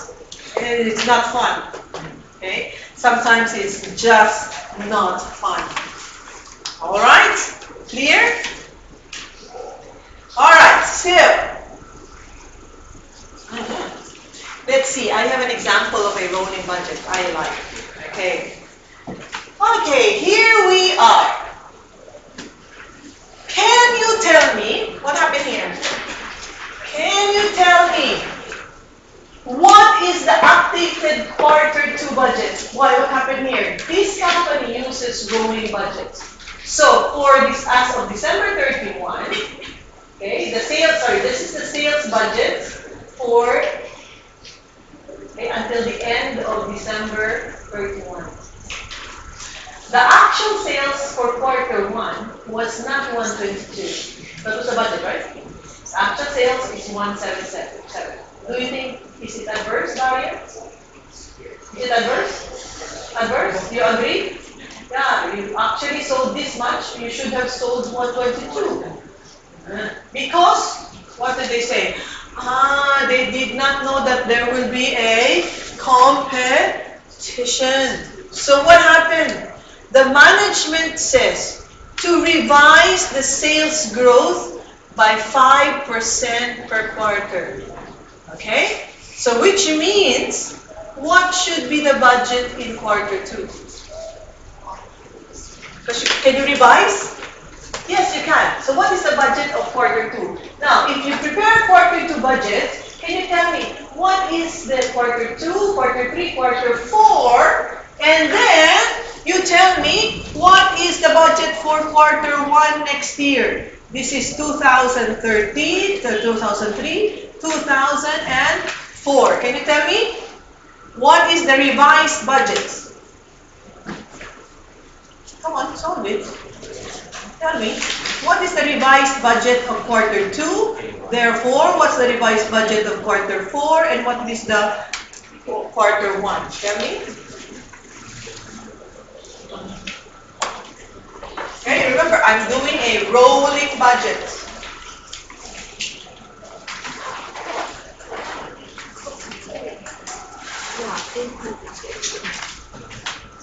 So, what should be my basis for quarter one? 122? 117. So, therefore, what should be my quarter two budget?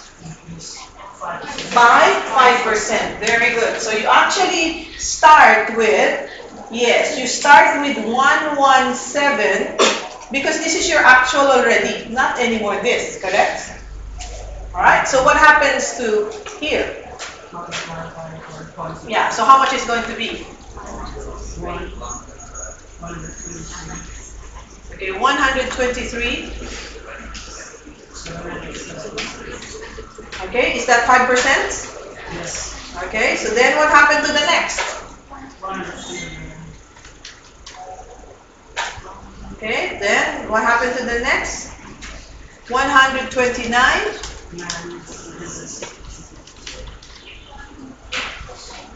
Correct? Then what happened to the next? 136. 400 and, okay, let's say 60. And then what happens to quarter four? 143 to 83. So, if you finish that first quarter, then you can continue on. Okay? Alright, then quite easy.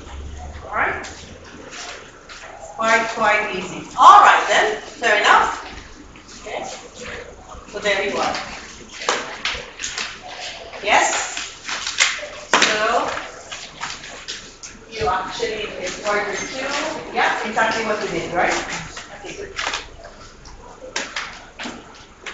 Alright? Okay. Now, when it comes to budgeting, remember, how do I know what is the future? I sometimes will look at past data. Or you can look at sales forecast, and you have to know what is the cost expenses now. So you need to know how much is the water, the electricity, the material costs, okay? It will help.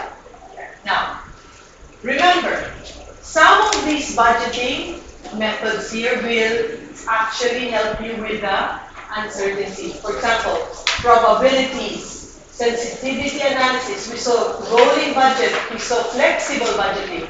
This will help you in preparing your budgets. Okay? Now, some people who do not believe in budgeting, not everybody actually uses budgets, Because they say it takes time. And it takes a lot of experience to actually prepare the budget. Not everybody can do that. Okay?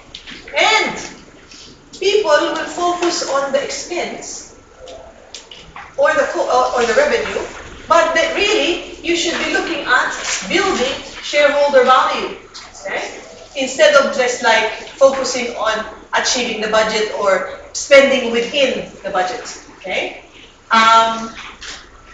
When people use the budget, you hear people say, oh, wait a minute, I cannot decide now. I have to check my budget. What happens then? Decision making becomes slower or faster? Slower. That's what we say. Okay? And slow decision making is not good for business. Okay? Some people say, some people protect the budget. In other words, instead of saying, how do we spend so it will be, our services will be better, they will say, oh, is this going to cost us money? You understand? Instead of thinking about serving the customer or making things better, you always think, am I going to spend a lot? Is it going to be within the budget? Do you understand? So the focus is actually different, okay? And sometimes you actually stifle. Stifle means to stop, to discourage, stifle means to impede, to actually block. You understand? Instead of opening to innovation, you block innovation. You understand? You block people from thinking how to get more strategy. Okay? Budgeting also gets people to say, the salespeople say, oh, let's sell and sell and sell because I have to reach my budget. Instead of saying, oh, I will sell and make my customer happy. You understand? Not that, oh, I will sell because I have to reach my budget. Okay? And the focus, again, is different. Okay? Because there is budgets to deal with.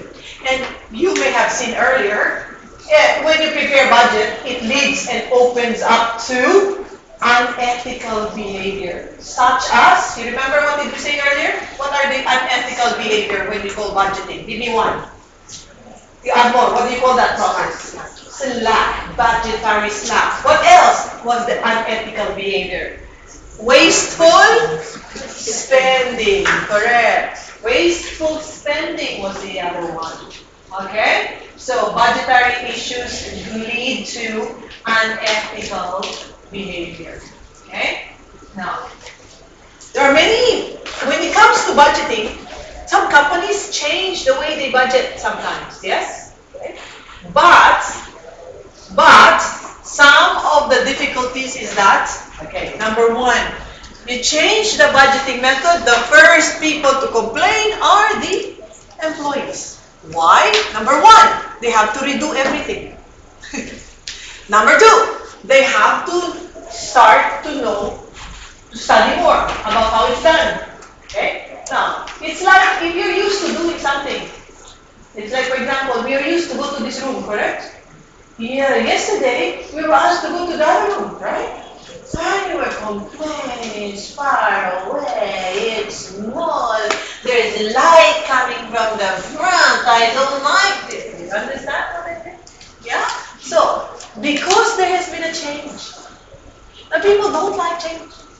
Okay? So when companies change how they prepare budget, you will find resistance. Resistance means I don't like. Okay? I don't like. What happens? Sometimes it's difficult to control the expenses or how the preparation is done. Okay? Because even the supervisor don't know about the new method, for example. Okay? What else do you need to do? You need to train. Everybody has to be trained on the new system of budgeting. Okay? New system of budgeting. And of course, when you start implementing the new budgeting process, the way that it's done, it will have to cost money. The training will cost money, the time will cost money. You might need some more software you need to be able to do the new budget. For example, if you change from incremental, which is the simplest, isn't it, to activity-based costing, means now you have to identify every activity, correct? What is what do you call it? Cost driver, right?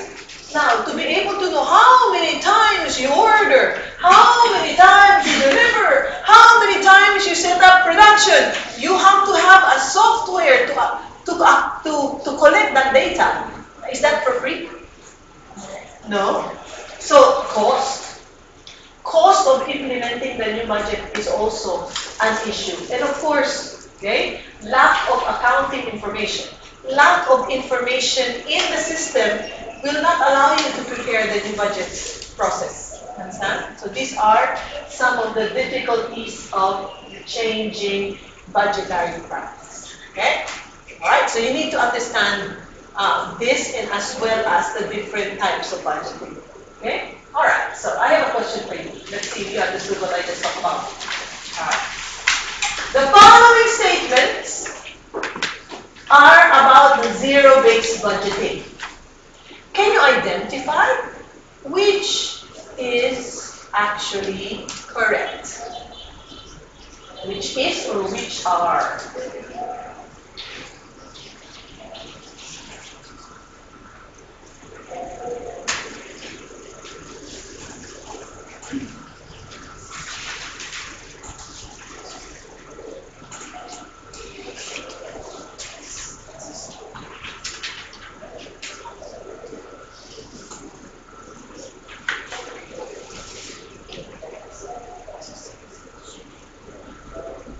Okay? You have to make a choice. A, B, C, or D. Answer? What do you mean B and C? Ah, okay. I heard B and C, huh? Alright. Well, it's only one choice. What is it? Answer? Very good. The answer is B.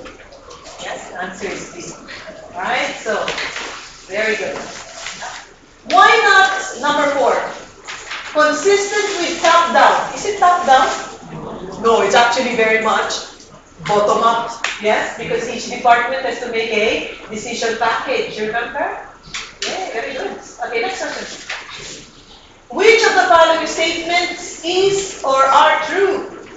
Let's see.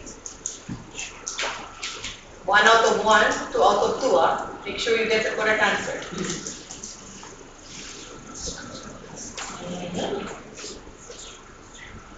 Zero base again.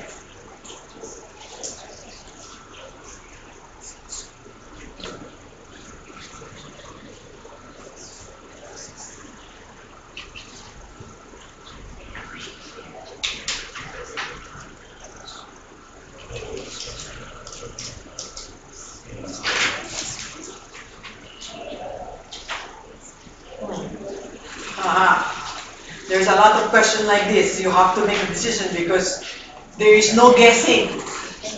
In this type of question, there is no guessing, correct? 1 is correct, 2 is correct, neither is correct, or both is correct. There is no guessing. Alright, so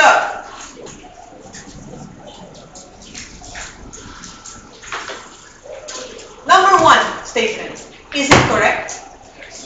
Employees will focus on eliminating wasteful spending. Okay, so good. Is that correct? Is that correct? So now what do you do? Which means it's either this or this, correct? So you eliminate. All right. Now read the second one.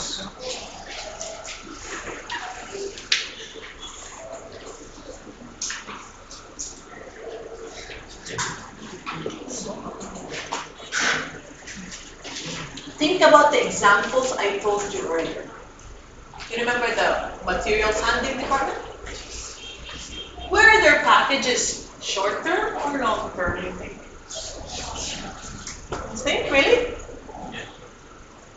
Buying software. Is that short term or long term? So, are you emphasizing short term or long term? Okay, so short term or long term? What is it? Sorry, I forgot. So, Both A, so both 1 and 2. Okay. However, the focus is short-term savings. You understand? Short-term savings. Okay, instead of long-term benefits of the current spending. All right. Okay. Is there another question? Yes, there is. Okay. Sorry. It's the same one. Oh no, it's not the same one. All right. Oh, about changing budgetary systems. Which one is or are true? Changing budgetary systems.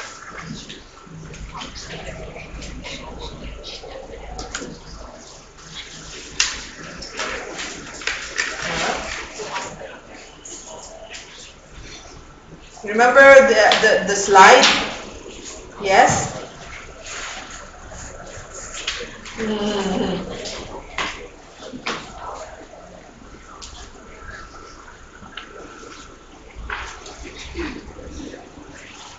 Answer? Answer? Not yet? You sure? You're very sure, huh?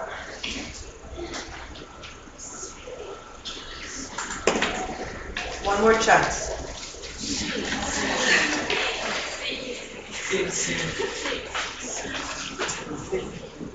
Still the same? Education guess. What do you mean educated guess? You sure you have an educated guess? Just an educated guess. Okay, A, B, C, or D. Last chance.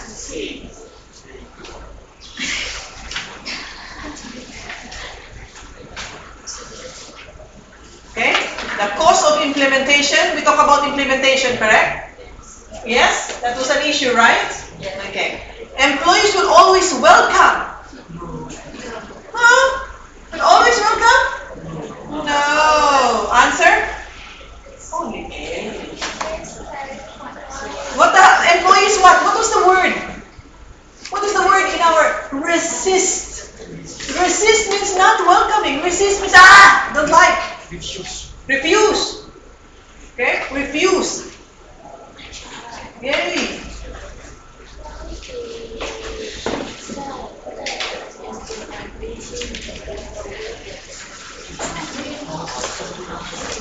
But normally, okay. It can be because remember it also talk about training, it talks about before this. So it can be that, it can be. Yeah, it can be. So may. Okay, it may. It says it may means it can be. It cannot, it can be, alright? It doesn't say always, but it may. Okay? Alright, another question. This one came from a specimen exam. What is the question? Which statement regarding approaches to budgeting are correct? Okay, so it says a budget is a quantified action. Budgets can be prepared using different methods. So which one is the correct description of each method? So tell me, which one are correct? Read each one first. I'll give you more time.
Okay? So,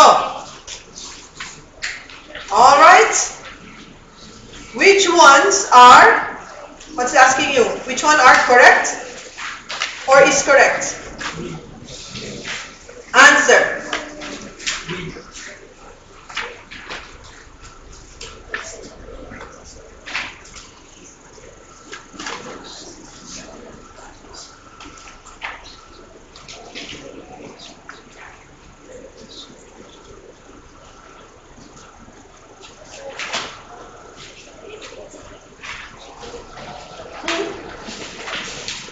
Okay, who says A? Raise your hand. Who says B? Who says C? Okay, there's C. C. Now who says D? D. Okay. No, nobody wants anything, isn't it? Answer is, let's take them one by one. Alright. Number one, incremental budgeting builds previous inefficiencies into the budget. Is that correct?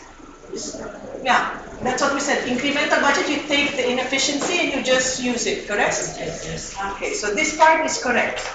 Then, whereas zero-based budgeting encourages employees to avoid wasteful spending. Is that correct? So this statement is also true. So therefore, true. Beyond budgeting are those people who don't like budgeting. It's not a kind of budgeting. It just says those who don't like budgeting, okay, says that they prefer to use an adaptive management process and plans on a rolling basis. In other words, they will give and spend as and when they see it. They don't prepare budgeting. Okay? They don't prepare budgets. Okay? So, alright, that's what beyond budgeting means. Beyond budget is not a kind of budget. It's just saying that if people who don't you remember I told you there are people who don't believe in preparing budgets. So their approach is that when we need it to build the customers, the customers or shareholders value or build customer satisfaction, we will spend accordingly. You understand? So they are more on cash flows rather than preparing budgets in advance. All right. So this statement is also true. Okay. So. All right. So far. It's good, isn't it?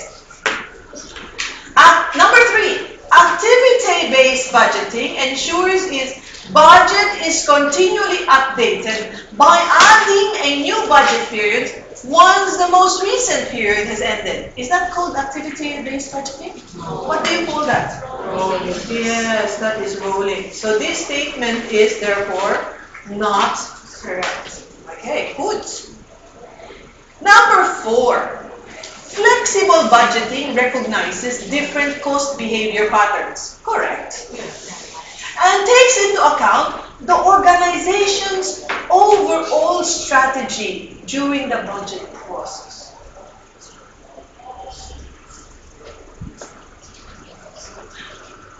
Does it take into account the relationship of the different activities of each department or within each department only? Only one department, isn't that correct? It's only the production department, isn't it? So is it overall strategy? No, it's only one department it's talking about. Yes, the flexible budgeting is mostly for production department. So this statement is also not true. Okay, the answer therefore is okay.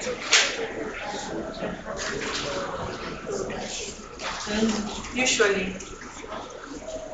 Why is the flexible department flexible budget for the production department? Because they're the ones who have budgeted quantity and actual quantity. You don't have that for marketing.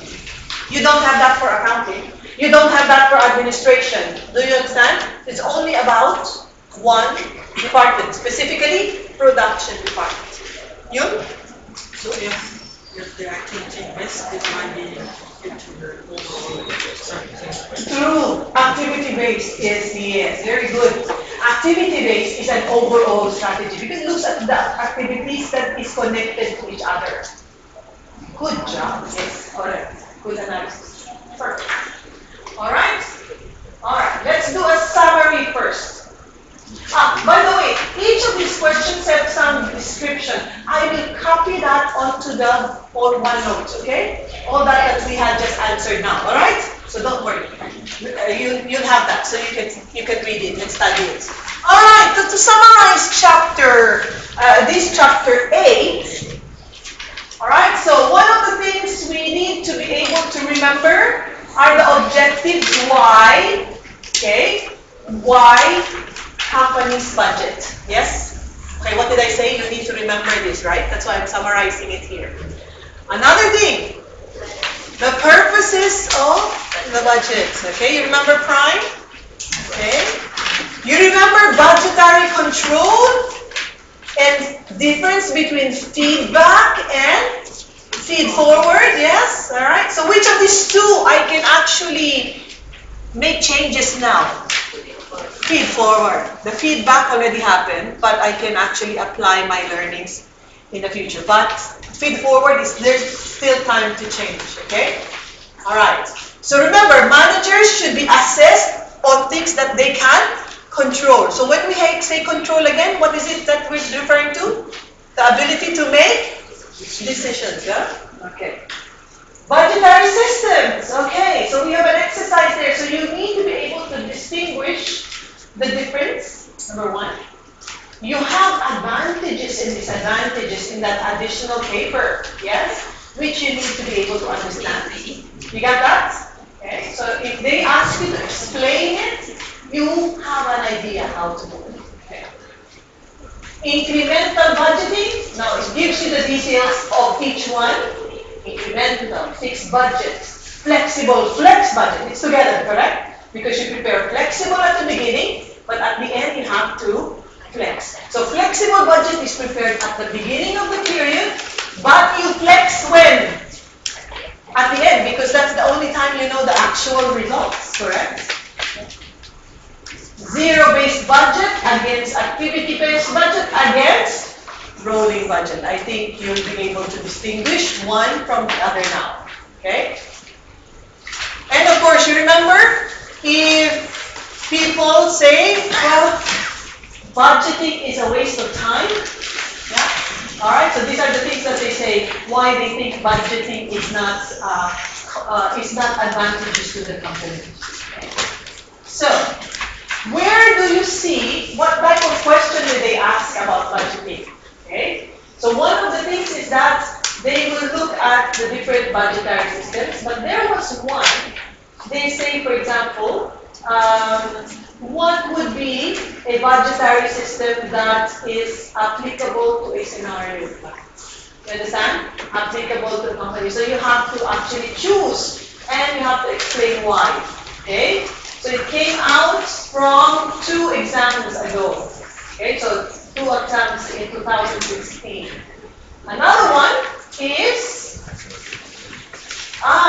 the usefulness of the different types of budgets. In other words, advantages of the different types of budgets. Okay, also very small marks.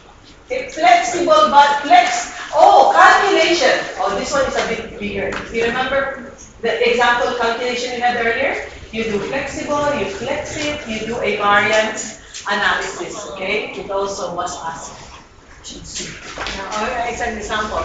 This one here, you remember what would be some of the things that will happen if you change the budget? You remember? Resistance of employees, more training, more cost. You remember that slide? Yes. It came out. Although 6 marks, but it's a good number. So you're asked to list down what would be. Yeah? So these are some examples. Yeah? So you could look at the area. So more or less the things I ask you to remember are the things that they will focus to ask questions. All right? So only one calculation here, not one, two maybe. The rolling budget and the flexibles, flexible and flex. But please study on zero-based. Okay? Zero-based. Because the rest are easy. The zero-based, they will ask you about mutually exclusive and incremental packages, you remember? And the steps on zero-based budgeting, please. Take a note of that one. Okay? Good. Good. All right. Now, the next chapter we're going to talk about, I'll just make an introduction, okay? Because we can discuss them in detail. When are we meeting again? Oh, I love you so much. I want to see you every time. Thank God. Okay, here we go. All right, so here we go. Wait. Can you just first, while I'm looking for my slides. This is the chapter 9. Now, here you will have why. There's a lot of calculation here. Good job. Okay, here we go. All right. Yeah, lots of calculation. It's called quantitative analysis in budgeting. Hey, very nice. This is what we like. Okay? Quantitative analysis in budgeting.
Okay?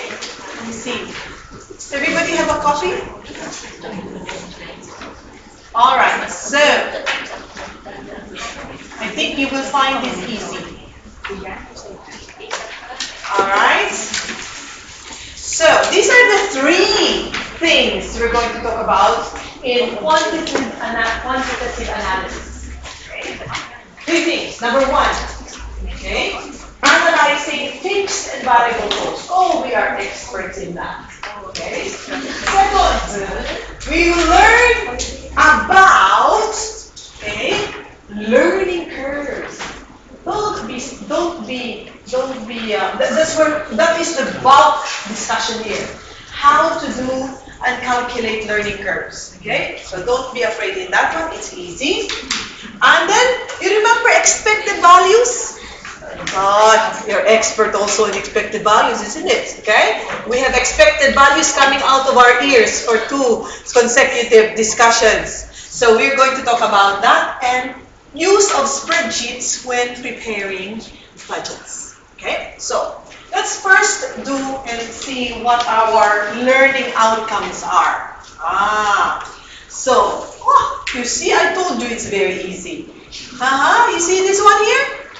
Oh my goodness. Even if your eyes are closed, you can calculate high, low, method. Okay? It's very easy. Also, this one. Also, what is new? The microphone also knows if it's about to end the class. Learning rates. Talk about learning rate and learning effect. This is now something to do with the learning curve. So you see, we have to look at calculations and where it is supposed to apply. Okay? And I'm going to give you some examples. We will try and solve as many examples as possible. Okay? Now, also we said expected values. We know that already. Okay? But we'll see how it helps in the budgeting process this time. Okay? Benefits and dangers of using what? Spreadsheets in budgeting. Both benefits and dangers. Okay, dangers. We'll do that. It's a very nice syllabus learning outcomes we have here. Okay, so remember, a budget will be effective if your calculation has a little bit more accurate. Okay, so here we look at some of the quantitative techniques to help us put numbers together. That is why it's called quantitative analysis. Okay, this chapter. All right. So these are the things we need to look at. So basically, it's about more on the learning curve. We look at the high-low method as well. And the learning curve will look at how to calculate, okay, the cost of units using the learning curve. And we will learn to talk about as well the learning curve formula. Okay? So, right, so don't worry much about. We will go through it so you will not forget it. Okay? So,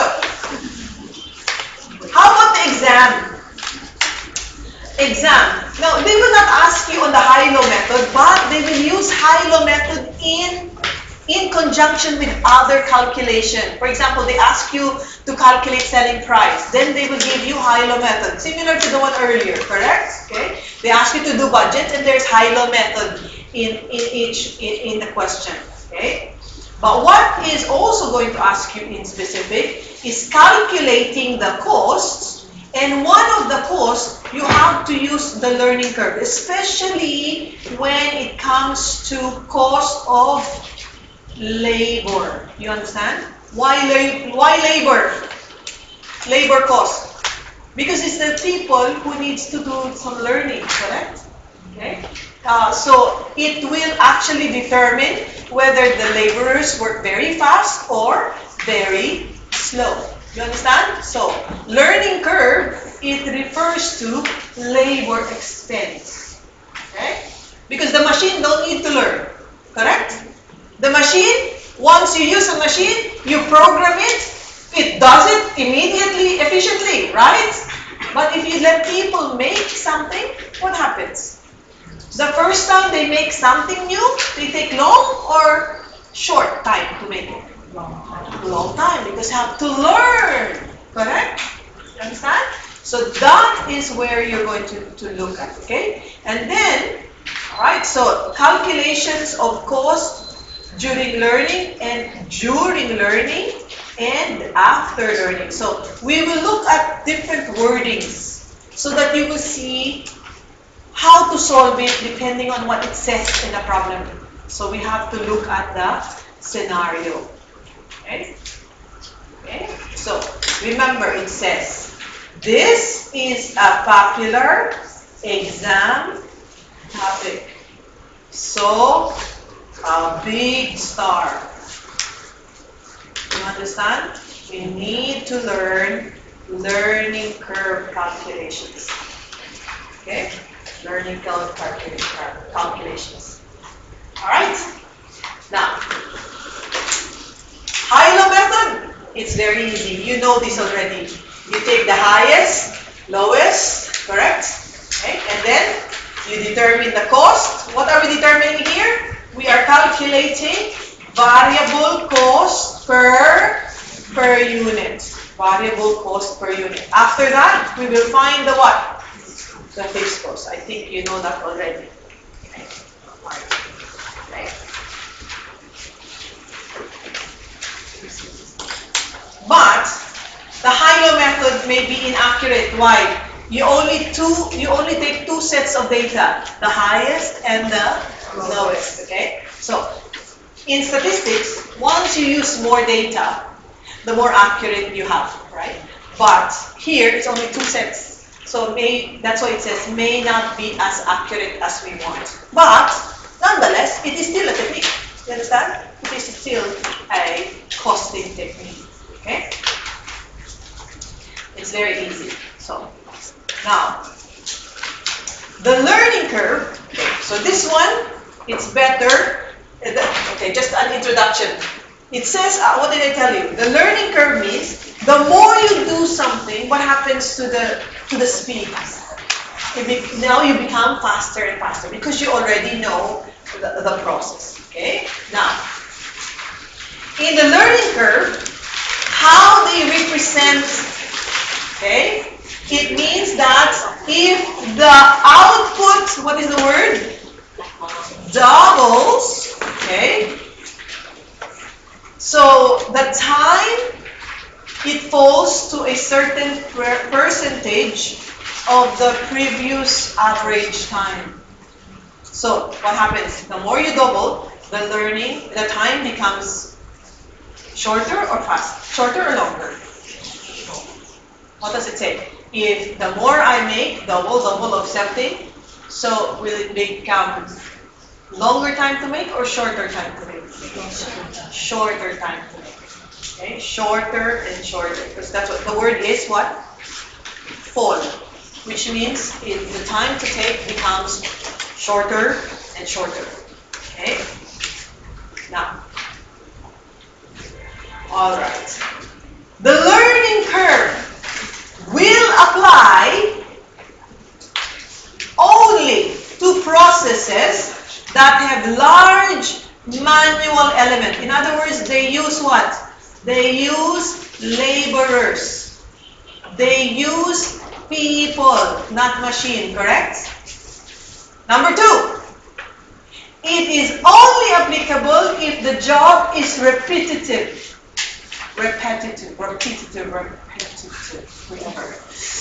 Okay? It means what? You do it the same thing again and again and again, correct? Okay? Now, and of course, it is what? At the early stage. In other words, it's very new. It's the first time things are being done. Okay? And it's made by the same person. Okay? Consistency of the workforce. Because once you put a new person, what happens to the learning curve? It starts from the beginning again. Right? But here we said it will apply if the workforce is the same. Okay? And no breaks of production. What does it mean? Means that every week I prepare the same thing. You don't stop for 2 weeks. No, it can be that production stops. There are many things that causes the production to stop. Can you tell me what are the things? Machine. There's no machine because these are people. What could make the people not work? Maybe there's no orders, correct? So what happens? If they stop for 2 weeks, when they start again, they will have to relearn again, correct? Okay, so this one is not for that. It could not be. You stop production because there is no materials. It didn't come from the supplier, so nothing to produce, correct? So you stop production. In that case, in cases like that, you cannot have a learning curve because it's always going to start from the beginning. So you cannot use this technique for that. There should be no breaks in production. Continuous every week, the people are producing. Okay? And you have to, it applies to people who are motivated to work. Okay? Because then the speed of working, if they like what they do, then the speed becomes better and better. Okay? Better and better. So these are the conditions when learning curve will actually happen. Okay? So, look at what happened here. Okay? Alright, so the learning effect. Okay? What happens here? It says cumulative time to make each unit, cumulative output. What happens? If you make the first item, okay, so let's say this is 0, this is 1. What happened? What about the time? So this one is the time. High or low? High or low? High. Now, if you make more, what happens to the time? Okay, so remember, what did we say? In learning curve, you always calculate in terms of double, correct? You understand? It always doubles. Yeah? Right. So what happened here? Sorry, let's see the word. What happened to mine?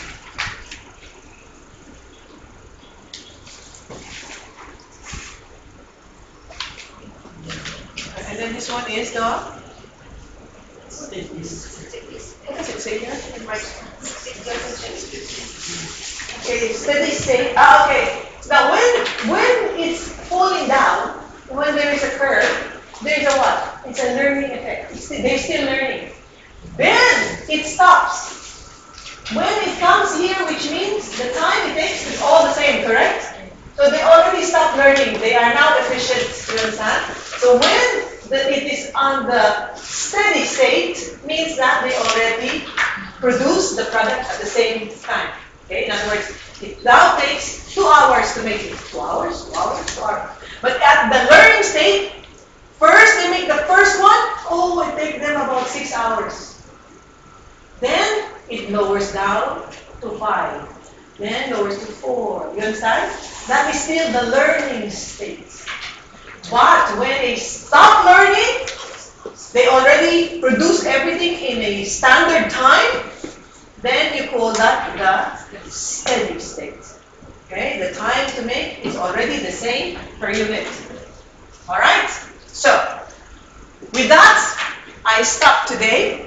We will continue talking about this tomorrow night. What time are we meeting? 14. What? Sorry, 16. 16? Yeah, 4 p.m. 4 p.m.? It cannot be 4 p.m. 6 p.m. They're still in the work. Check. It's 6 p.m., yeah? We'll meet in here, alright? Okay, so I'll see you. We will know how to calculate learning curve. Okay? See you tomorrow, everybody. Thank you for coming today.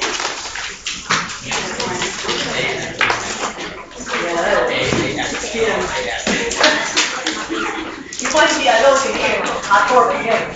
Okay?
Bye.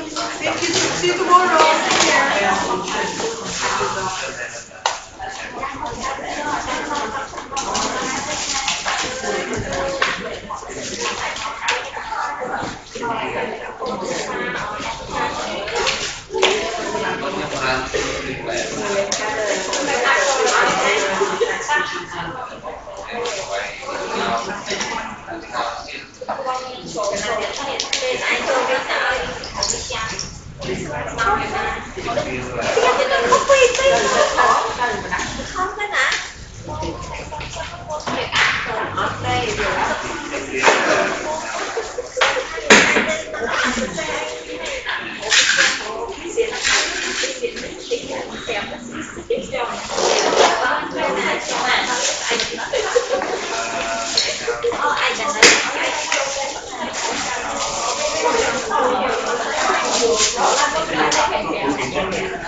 inside the estate objection.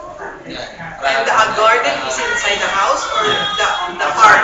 The park. I know they are called open areas. So what do you want to do? You can also build. Yes, yes.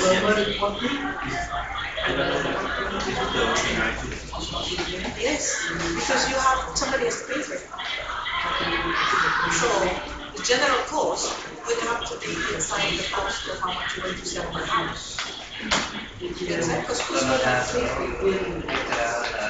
Who's going to pay for it if you don't have the cost when you sell the houses? So it has to be incorporated in, because then you have to incorporate those ones. Right? I think it should be started spread it, of course, for each house that you sell. It's that one. See this. If there's a tax every year, there's a property tax, correct? For the common area, you know who pays for it? The people in the community, the village.